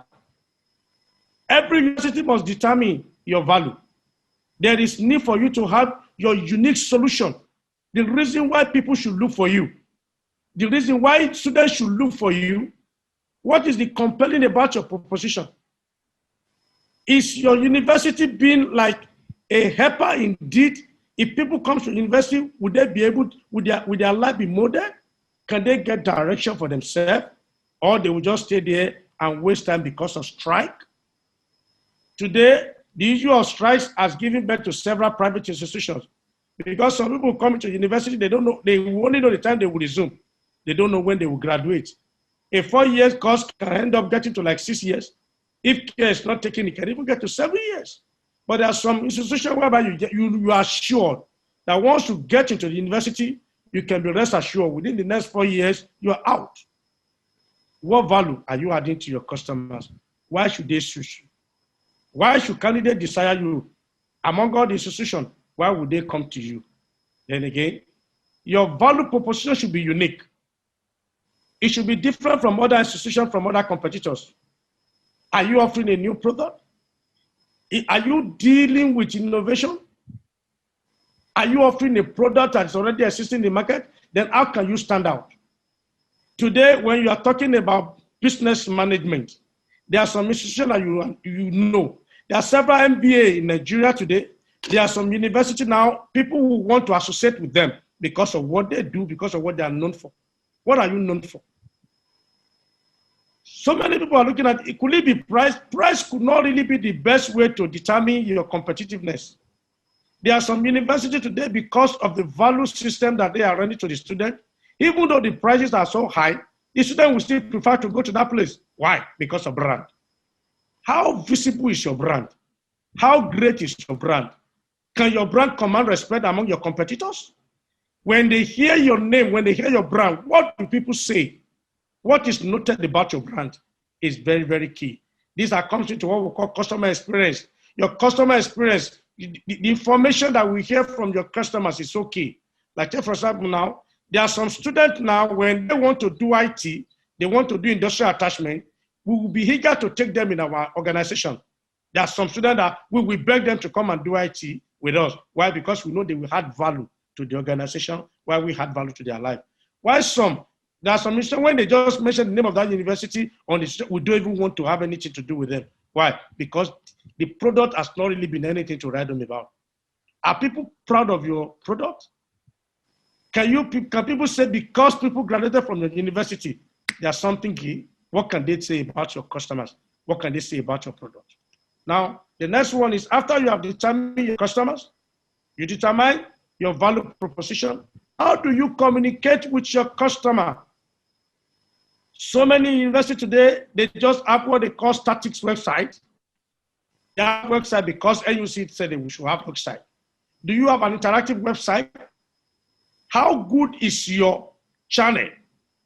How do you communicate with your customers, your prospective students, and inside the campus? How do you flow with them? What is the mode of communication? What are the channels that you use in getting them? Today, you find out it's just going beyond just having website. There are several things we need to do today to be able to move on. When you look at it, some channels, there's what they call own channel, which includes your company website, your social media site, your in-house sales, people that goes out, movement from one place to another. And sometimes you have a partner channel, partner with some website, some wholesale distribution, some retail that talks about your organization. But when you look at this is one of the best channels that many of us have not really been laying emphasis on. If you look at that pool, the pool that was done before now, you find out almost like 76% of the people came through ANUPA, which was like an organization that was closed. But few of us really make use of the social media to advertise our product, to showcase what we have. If you look at it, as at April 2021, we have 4.33 billion numbers of social media users all over the world. And which is like around 55%, 55.1% of the world population. And things are changing on a daily basis. Things are moving. Almost 30.7% are coming in on a yearly basis. And you now find out majority of them, over all these ones, 99% are leveraging on their mobile phones. And when you now look at it, Average hours of 2 hours, 22 minutes is what people spend on social media every day. Now, what do we do with this data? As an institution, how can we capitalize on this to channel this and to increase our enrollment? Again, when you look at the world, today, Facebook is having over 2.7 billion people on it. When you look at the YouTube, you look at the WhatsApp, you look at all this data, as of 17 April 2021, is exactly what is happening. The most used social platform all over the world today is Facebook. I want to ask you as an institution, what are we doing with this? How active is our Facebook page? What are we doing with our Facebook? What are you doing with YouTube? WhatsApp is closed. Maximum of 256 could come in. And that's why many people are talking about Telegram. But only few people are embracing Telegram. But today, are we looking at Facebook? Are you looking at Instagram? These are the things that the youth are looking at. How do we really leverage on this to showcase our brand, to be able to make ourselves visible so that people can be able to embrace what we have and they can come over to our institution? And again, in Nigeria setting 93% of the people that are using social media are on WhatsApp. As at April 2021, we have roughly 35 million people on social media, active social media user in Nigeria. After WhatsApp, the next one is Facebook. WhatsApp is closed. Therefore, WhatsApp will have been the best everywhere in the world. But because WhatsApp is a closed one that could not take more than 256, but Facebook has this opportunity to take more. And I just want to say, as much as possible, every institution, please get back to your Facebook page, activate it, make it lively, and see how you can add value to yourself through this. Now, the next one is customer relationship. How do you build relationship with your customers? How do you interact with your customer throughout their journey? If student comes to you, after you must have done customer acquisition, how do you retain them? How do you boost them? Do you pay attention to your student? Do you know how they feel? Is there a way you get a feedback from your customer, from your student? Thank God, the last speaker that spoke yesterday said there's something in the university whereby they come in, every student can come in, they can ask about their feeling after they have done the services, they ask for their feedback, and they want to know what they do. Do we give room for students to talk? Is there a way we can hear them? Is there a way you can organize a meeting where there can be a forum between the teachers and the students for them to interact? Is there a way at the registry? Is there a way we get a feedback, a feeling of students about their teachers? These are customer relationships that is very, very key. Once you hear the feeling of the student, because what they said about you outside matter most. If your students are not, they are not showcasing you as a good organization in the world or to the outside world, it will affect your business. And once your students are not coming in, once your student has been affected, institution will be affected in this, in another way entirely. Now, what are the type of relationship? Personal assistant. Do you have a dedicated personal assistant for them? Is there self-services all over the place? A feedback mechanism that you can place all over the campuses whereby people can be able to get back to you? An automated service whereby people can be able to drop note, online feedback, anonymous. Many people don't want to be seen. They want to talk, they don't want to be punished. So they want to talk.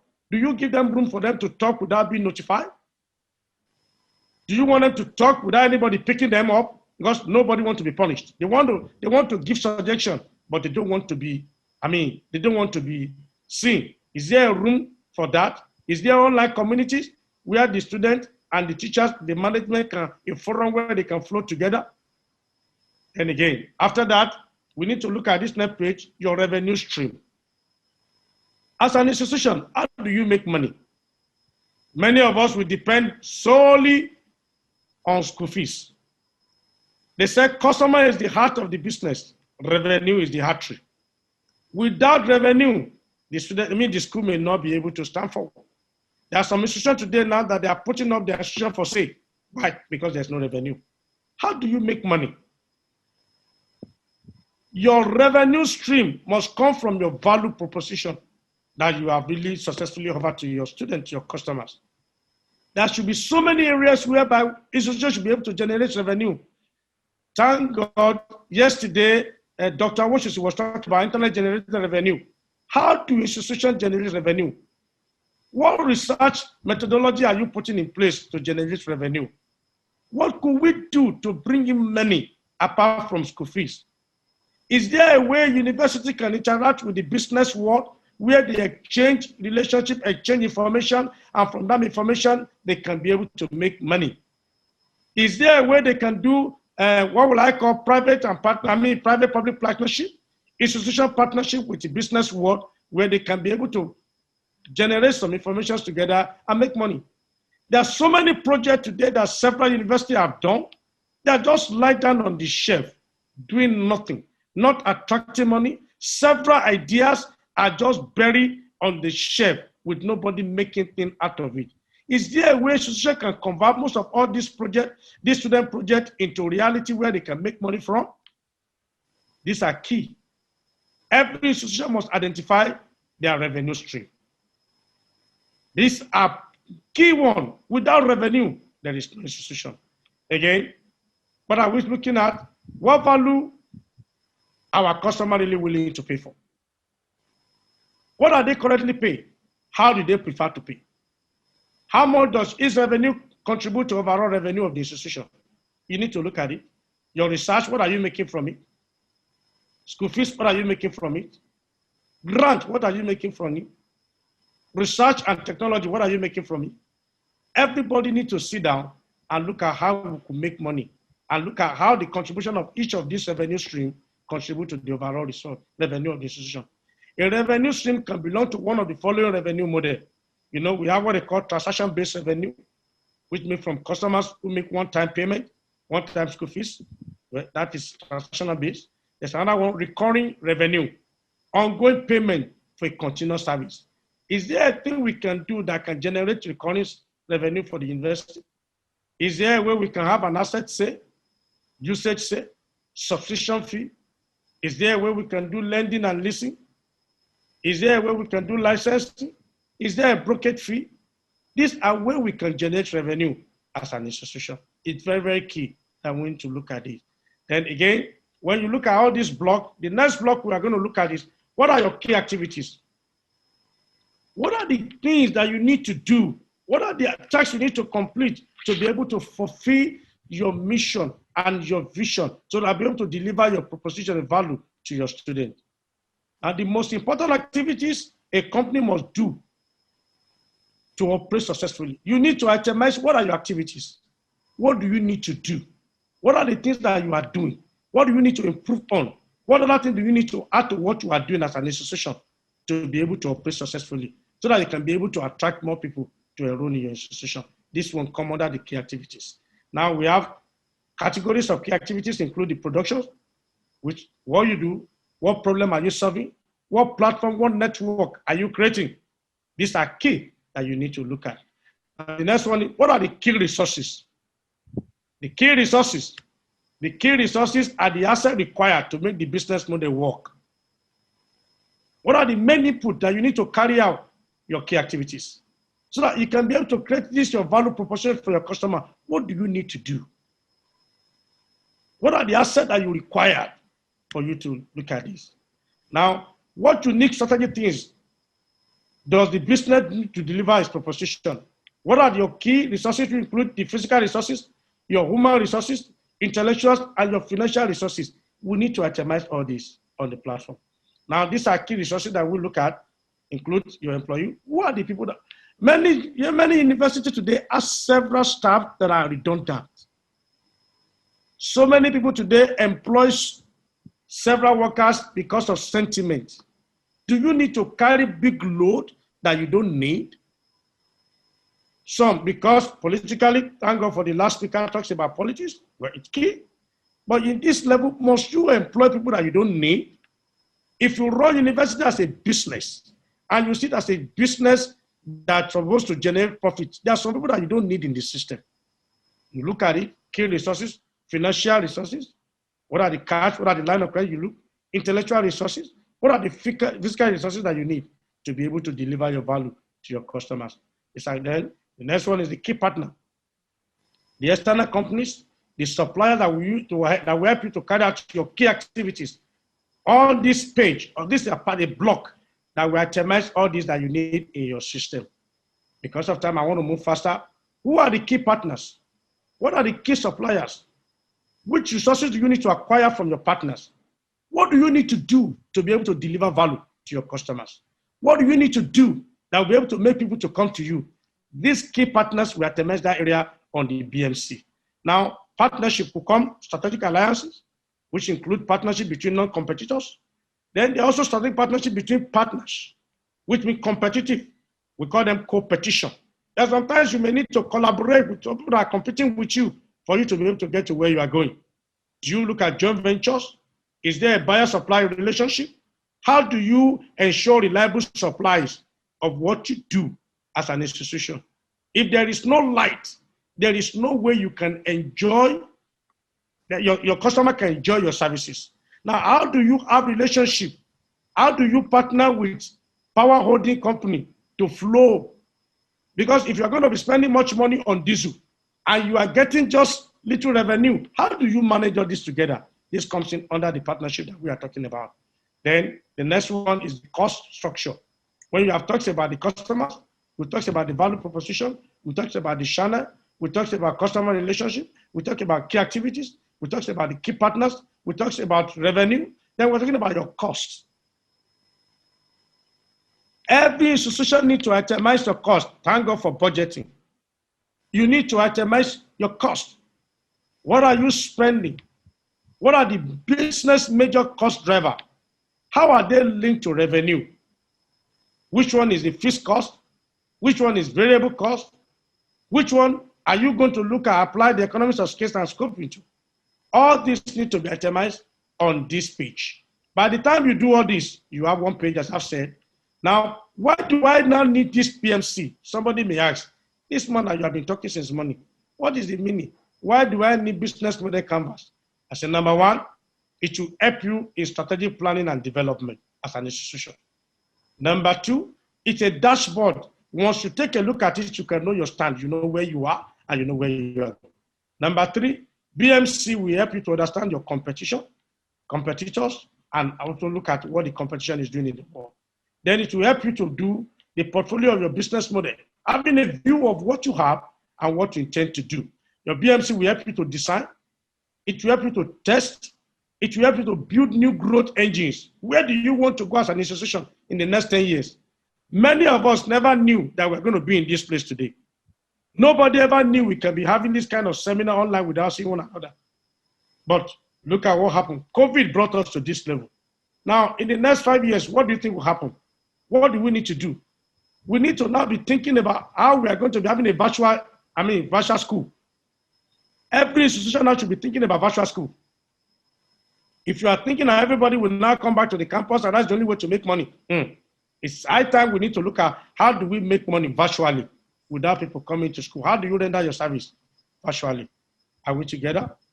Now, the next one is your new idea template, understand your customers, sharing language across functions, then investment decision.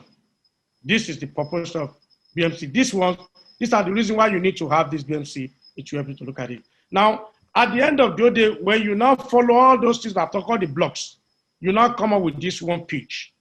The one page that talks about the customers, the customer relationship, the channel, the value proposition, the key activities, the key resources, the key partner, the cost, and the revenue stream.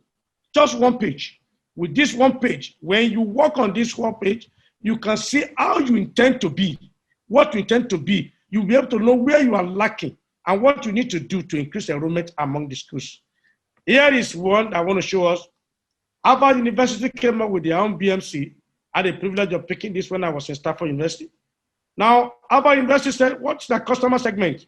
They look at their customers, which include the students, the parents, the researchers, and the alumni. That is their own customer. They said, what is their customer relationship? Advisory and alumni. Their channel, they have test rep and they have campus recruiting. This one came in before the COVID. Now, after the COVID, they've changed their own because BMC is a living document. It's not just one stone cast all. You keep changing it based on situation. They ask, what is their value proposition? Why should people come to Harvard University? They said they prepare people, job preparation, life experience. They have alumni network, very, very key.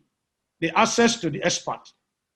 Then key activities, they are into research, education, investment. Their key partners include government, testing provider, high schools, and corporations. And they look at their costs. Part of their cost is real estate, faculties, and product development. And they now look at what's their revenue stream. They look at tuition, they look at resources. Now, everybody needs to look at this and see how they can come up with their own. I knew about Lagos Business School. They went forward, they look at this, they pick Harvard, they pick Stafford, and they pick Stafford, they pick Harvard, they also pick St. Paul University, and they were able to look at their BMC. They learn from them. I would advise every student you need to come up with your own BMC. This one page, like what we are seeing on the screen, everybody, every institution, every individual must have this to be like a pivot, things to show you and to lead you onto where next to go. Now, application of this BMC as a roundup. One, I said the management need to see the need for BMC. Every institution need to have a need for it. Please, you need to see how we can draft this. Very, very key. Number two, research and build support for business strategy. You need to apply what we call a lens to every aspect of business sustainability strategy. How do we sustain enrollment? How do we make sure students keep coming to our school without stress? There is need for us to apply a lens to every aspect of it. We should not just take a look at the whole thing holistically. We should need to pay attention to each of the whole departments. Which department do we need to increase enrollment? Which department do we need to come up with a new department so that we can be able to increase enrollment? Is there a way we can adapt with what is happening in the whole world? What do we need to do to increase our enrollment? There's need for you to pay a lens, and what I call it a lens attention to every part of the unit. You need to come up with a reform and revise the management policy. The management must adopt a system that is oriented to what we call long-term sustainable investment. We should not just depend on school fees. It's high time we need to think about what we can do to generate revenue in every institution. Next one, there may be need for you to engage a consultant to sit down with you, look at your system, and how we can drive what they call transformation of a sustainable market for every institution. Not one, you can't use one jacket fit all. Every institution have their own roadmap, and there's need for us to be able to develop that strategy based on your policy and your vision. Finally, what we are doing here, BMC need to be applied to every aspect of the institution, not just in enrollment.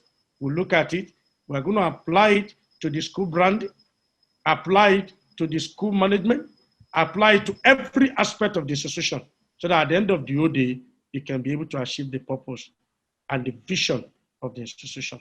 Thank you very much for listening. I appreciate you for the honor. Thank you. I appreciate the management of Redeemers University for allowing me to make this presentation. I consider it a great privilege, and I'm not taking anything for granted. I am to talk on novel approaches to managing students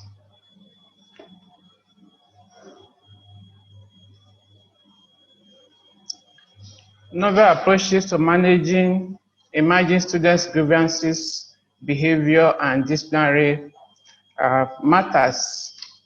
We are here at this workshop because we have one or two things to handle in respect of students. We are here because we work at one tertiary institution or the other. Students are the main reasons why we are in school. Students are the main reasons why we have vice chancellors, registrars, bursars, and every other staff working at a particular institution. I have classified this presentation into different subtopics, and the presentation outline here shows that we'll be talking about who the student is, why do we need to pay attention to student-related issues, common traits of today's students, nature of students' grievances and how to deal with them, student behavioral issues, management of student disciplinary processes, and then I came to a conclusion. By way of introduction, higher education is the backbone of any society. The quality of higher education determines the quality of a nation's human resources. That is, whatever value the higher education system can add to the students is a great factor in the quality of the human resources available to that nation. It provides an opportunity for a lifelong learning. It allows young people who come in most often very raw to upgrade themselves and acquire skills that will be very useful to the society in which they live.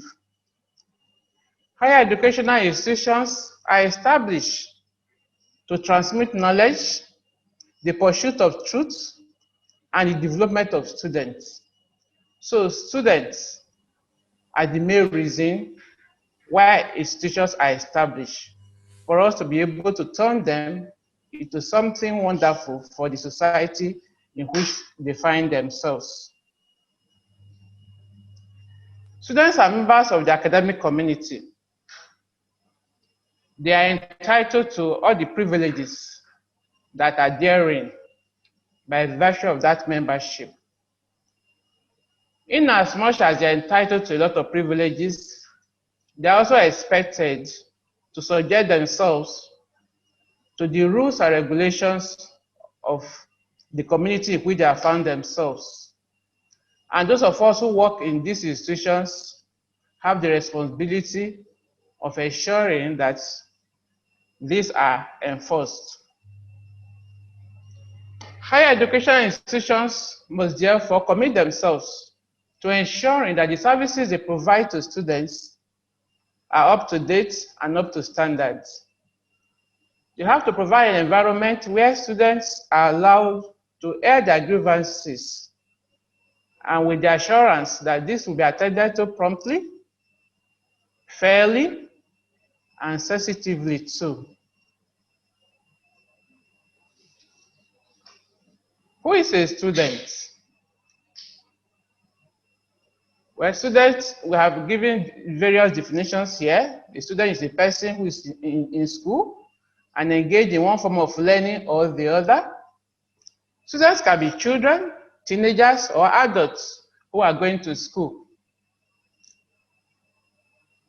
The term can also be used mainly solely to describe those young persons or persons who are learning in higher institutions like universities, polytechnics, colleges of education, etc. Though it is, one is at home, one is free to use the term to describe all persons who are engaged in one form of learning or the other. But for the purpose of this presentation, I'm using the term student to describe those who are engaged in one form of learning or the other in the different forms of higher institutions that are available in the country. Why should we pay attention to student-related issues? Why should institutions pay attention to issues pertaining to students? As we know, the majority of people who are studying at one institution or the other, at the higher institutional level, are at a period in their life when they take a lot of risk. They are young, they are mobile, they make decisions most times without thinking about them because they are very liberal in their views. They believe that most of us who work with them are old-fashioned. It is a stage where they can get involved in different risk behaviors. And most at times, once you get involved in one, the chances are that they will also add some others. 2 days ago, I listened to the young lady from University of Lagos who was accused of murdering her lover. You know, she talked about drinking.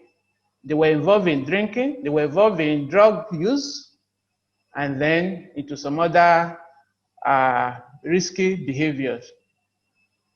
There's prevalence of substance use, whether we like it or not. A lot of the students on our campuses are involved of one substance use or the other.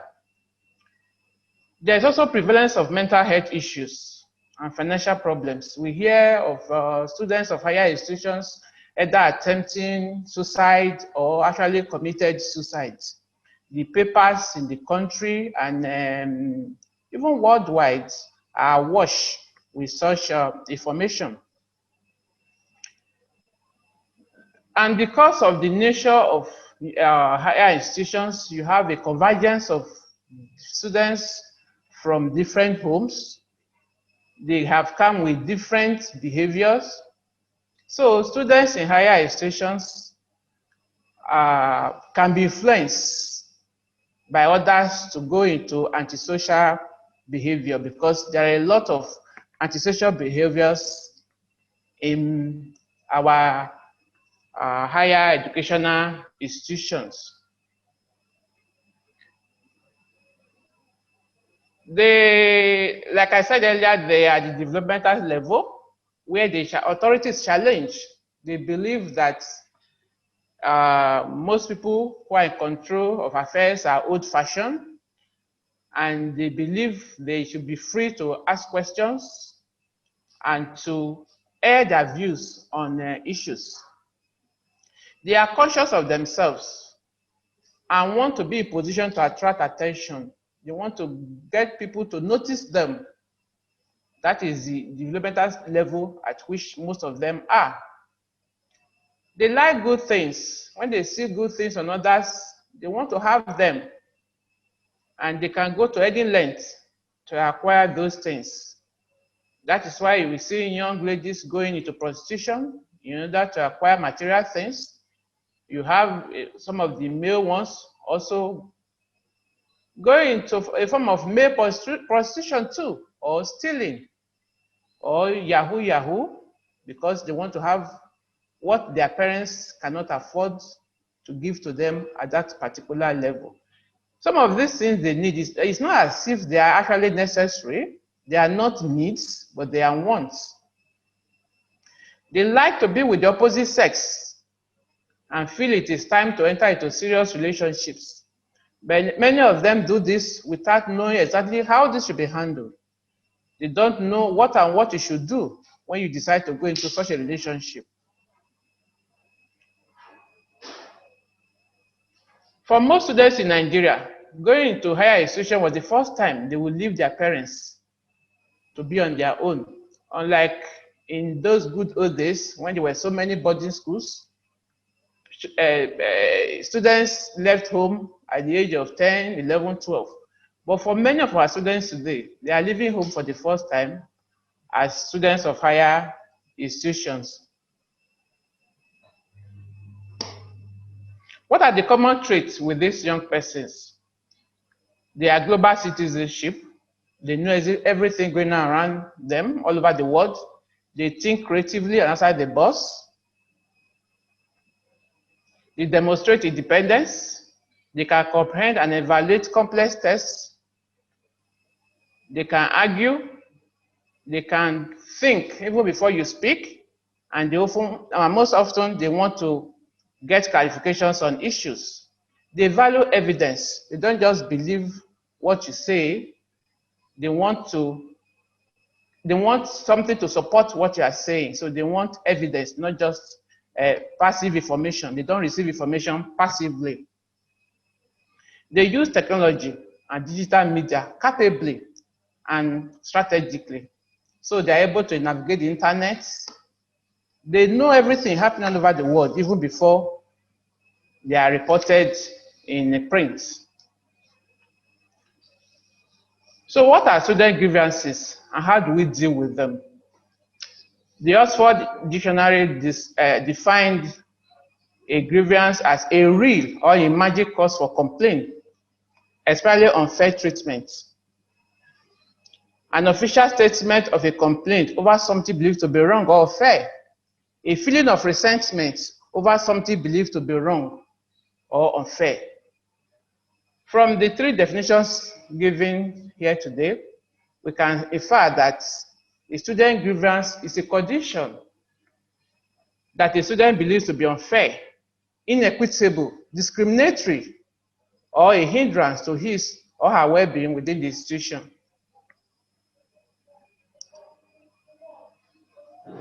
Students, as members of the university community, have a right to express their views, their grievances, whatever they feel is disturbing them.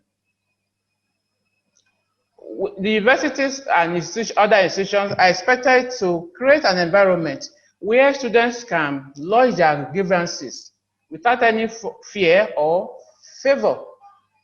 They should feel free. They should know that when they lodge their grievances, that there are people who are ready to listen to them and attend to them very well. When we are able to handle student grievances, we are going to be able to reduce stress on everyone, students and university authorities, and the chances are that we're able to resolve issues amicably. We have clarified student grievances into subheadings. I have talked about academic grievances. According to the American Psychological Association, an academic complaint by a student, specifically related to grades, alleging arbitrary or capricious grading.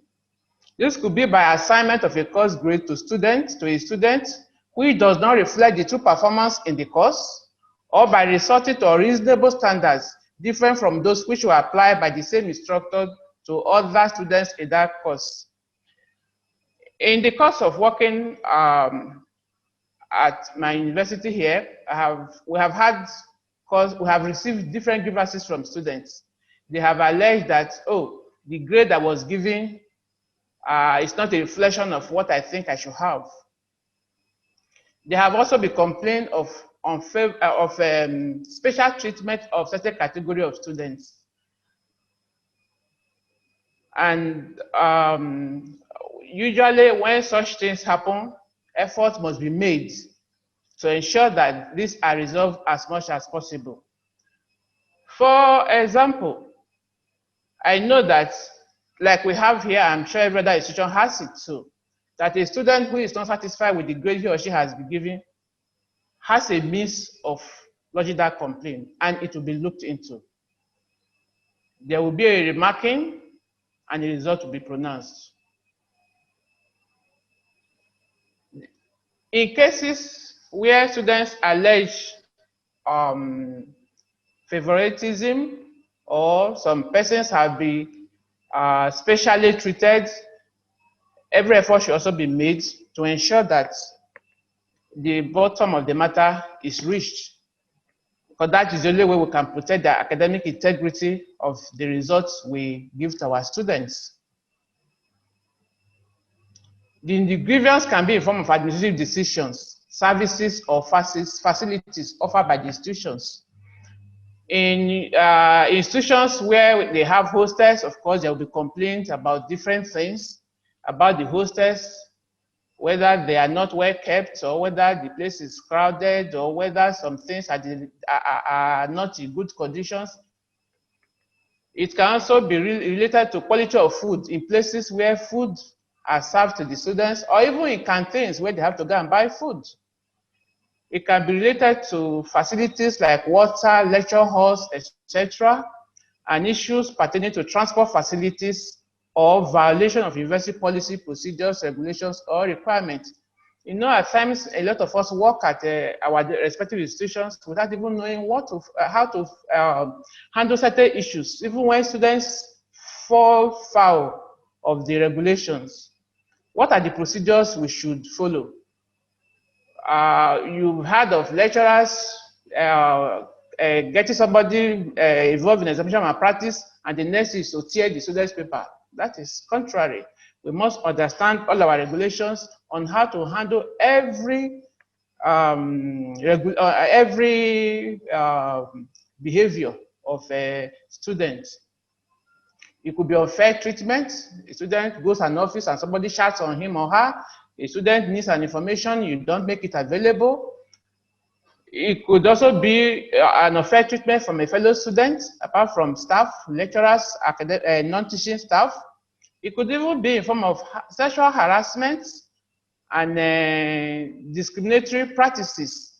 We know we are from different parts of the country. You favor the person who is from the Southwest or from your local government, or harassing a male student, harassing a female student, or a teacher or a non-teaching staff harassing a student before certain services could be given. Most of the times when we try to, when students make their complaints before they really turn into grievances, most times the person who is involved is in a good position to resolve the matter. For example, a lecturer releases the result and the student feels, oh, I'm not okay with the B or C you have given to me. I don't see anything wrong in that lecturer bringing out the script of the student. Of course, that was what lecturers did to us in those days while as students. If you didn't feel satisfied, the lecturer will go, bring out your script, and also give you the script of the best student in the class. Please read these two, compare, and let me know how you feel about it. And most times, by the time you are through with that, you would have seen where things went wrong. But in a situation where a student comes to a lecturer to say, I'm sorry, I'm not satisfied with this, and the next thing is, so will you get out of my office, or things like that, it doesn't augur well for the system. Or an administrator has been alleged to have done something, the best thing is to go to that person and ask, that person will be in a better position to explain why things have not worked out the way the person expected. And if the person is still not satisfied, then the person is free to proceed to a higher authority. Usually when students make their complaints, effort should be made to ensure that issues raised are addressed as soon as possible. And we should ensure there's confidentiality in ensuring that only information that is really necessary that are divulged. And most times when complaints are made, at times we tend to turn the victim into the problem itself. I remember a situation where a student was raped outside the campus. She attended the party, and the next thing I heard somebody say was that, why should she attend a party in town? And I said, what is wrong in attending a party in town? That's not the issue now. So we shouldn't make them the victim now becomes the accused at times. So what we should make effort to ensure that we don't intimidate those who have come to complain, so that people will not recall into themselves and not be able to make their complaints.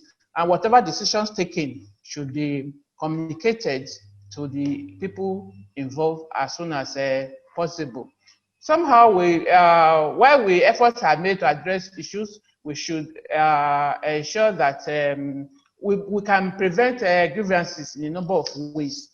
For example, to reduce the incidence of academic grievances, lecturers can as well make out their detailed course contents, what will be involved, how the courses will be graded, what percentage are you attaching to attendance, what percentage are you attaching to coursework, and then the final exam. Everything should be made known to the students.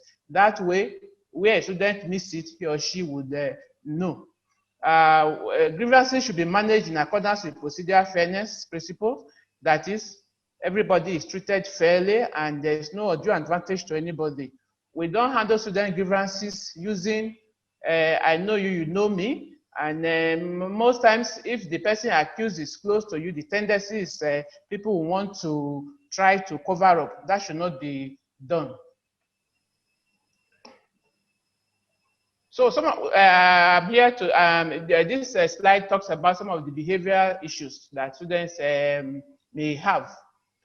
Students, like every other person, is not expected to be perfect. They are human beings. They have their problems. However,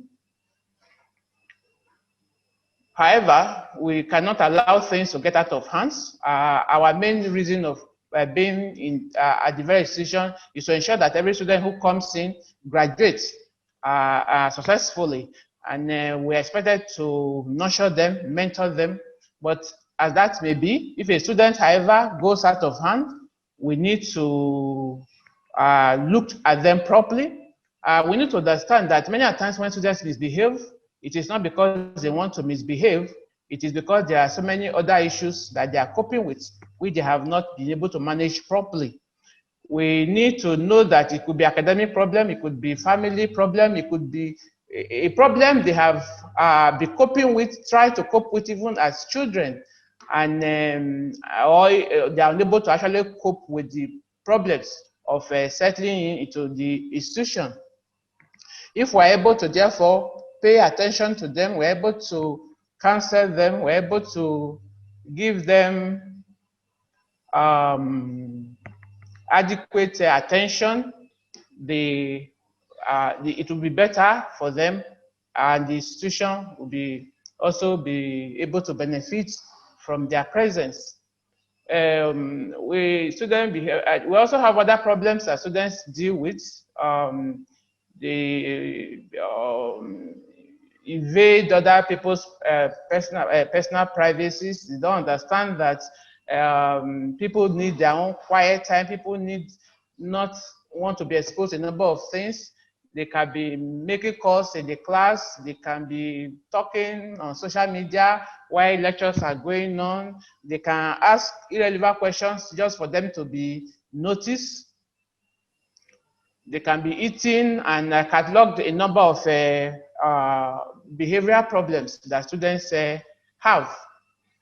A student's behavior can be disruptive. That when it becomes disruptive, then it's of concern to the environment. Why this may not be very serious, but we also need to pay attention to them and have listed them in bullets 1 to 5. Misuse of technology, inappropriate or revealing clothing, yelling or be excessively loud, entitled or disrespectful, and poor personal hygiene, of course, which at times can also be offensive to others. Then we have the dangerous behaviors. This can be bullying, threatening others, taking alcohol or other substances, self-injurious behavior, criminal offenses, conversation that can upset other students, can be outright psychotic, delusional, or rambling speech. They can be arrogant, entitled, rude, or disrespectful to people they are dealing with. Usually, I have talked about approaches to dealing with these behavioral issues. We talk of treatment approaches. One psychotherapist, that is various counseling methods that are available. I know that most institutions, or maybe every institution, has a counseling unit where there are counselors who can relate with them. And in fact, every staff or campus who deals with a student or who deals with students must be in position to be able to counsel students on a number of issues that they deal with. Most times, students don't come to counseling unit to say, only very few will come to say, I have this problem. Students, when they come into your office, into our offices, we look at them, we should be able to tell which of them has one problem or the other. Their problems, like I listed before, range from a number of, cover a number of issues. Could even be financial and things like that. So what we do as people dealing with them is to ensure that they are referred as appropriate. And the Division of Student Affairs, that is where students' matters are handled. And once we notice some of these behaviors in them, rather than just thinking that the only way to deal with them is to discipline them, we first of all take steps that can assist them to overcome some of these problems. We have had calls, so we can refer them to the health center as the case may be, and we can refer them to the counseling unit as the case may be. We have also had calls we can also relate with the families. Because most times at times some of the problems they are dealing with have to do with family issues. So parents and guardians can be invited to discuss how to overcome these problems. We can also prevent some of these problems by actually teaching them specific skills on how to deal with life issues. When students come into residence for the first time as first-year students, our orientation programs should cover how they can handle specific issues they are likely to encounter in university. A lot of things, how to deal with the opposite sex, how to handle their money, and etc., and so on and so forth. Then secondary prevention. This has to do with students who are at risk of collapsing under stress. Some of them came in with mental issues that they are handling. We need to see how they get regular medical attention. We need to ensure that they are attended to and they take care of themselves and they take their drugs. And then the last resort is really to resort to disciplinary processes. When every other thing has failed, has not reformed somebody, then the next thing is to ensure that the student thesis is taken through the university disciplinary procedures. And we expect that students will be considerate in dealing with others. And when that fails, then we go through every university, every institution, every polytechnic has a set down disciplinary procedures. And students can be made to go through this if every other effort to reform him or her fails. But we have to bear one thing in mind, that why we want to discipline the students, that the purpose is not to just punish, but the purpose is to reform. So whatever discipline we are giving to the students, it must be aimed at reforming the students. So usually I have listed the procedures we should follow in terms of going through our disciplinary procedures. There has to be a charge, and then a charge, and whoever is filing the charge has to, of course, make the name available, the allegation, the time, and all sorts of things to help people understand what the problem is. And then there will be investigation, and then the matter will be looked into. There are committees, the institutions may have to deal with all these issues. And then once the investigation is completed and a decision is reached, then we need to communicate the decision to the parties involved by notifying the person. We must write where this happened and these actions were taken and the decisions, and this will be communicated to the student involved, and for him or her to know exactly what the decisions are. There are times when students, when they know they already have problems, they just go incommunicado. You can't see them, you can't reach them. Well, usually they have a next of kin on our records. Let's make sure that the information gets to the next of kin. So in conclusion, I just want to say that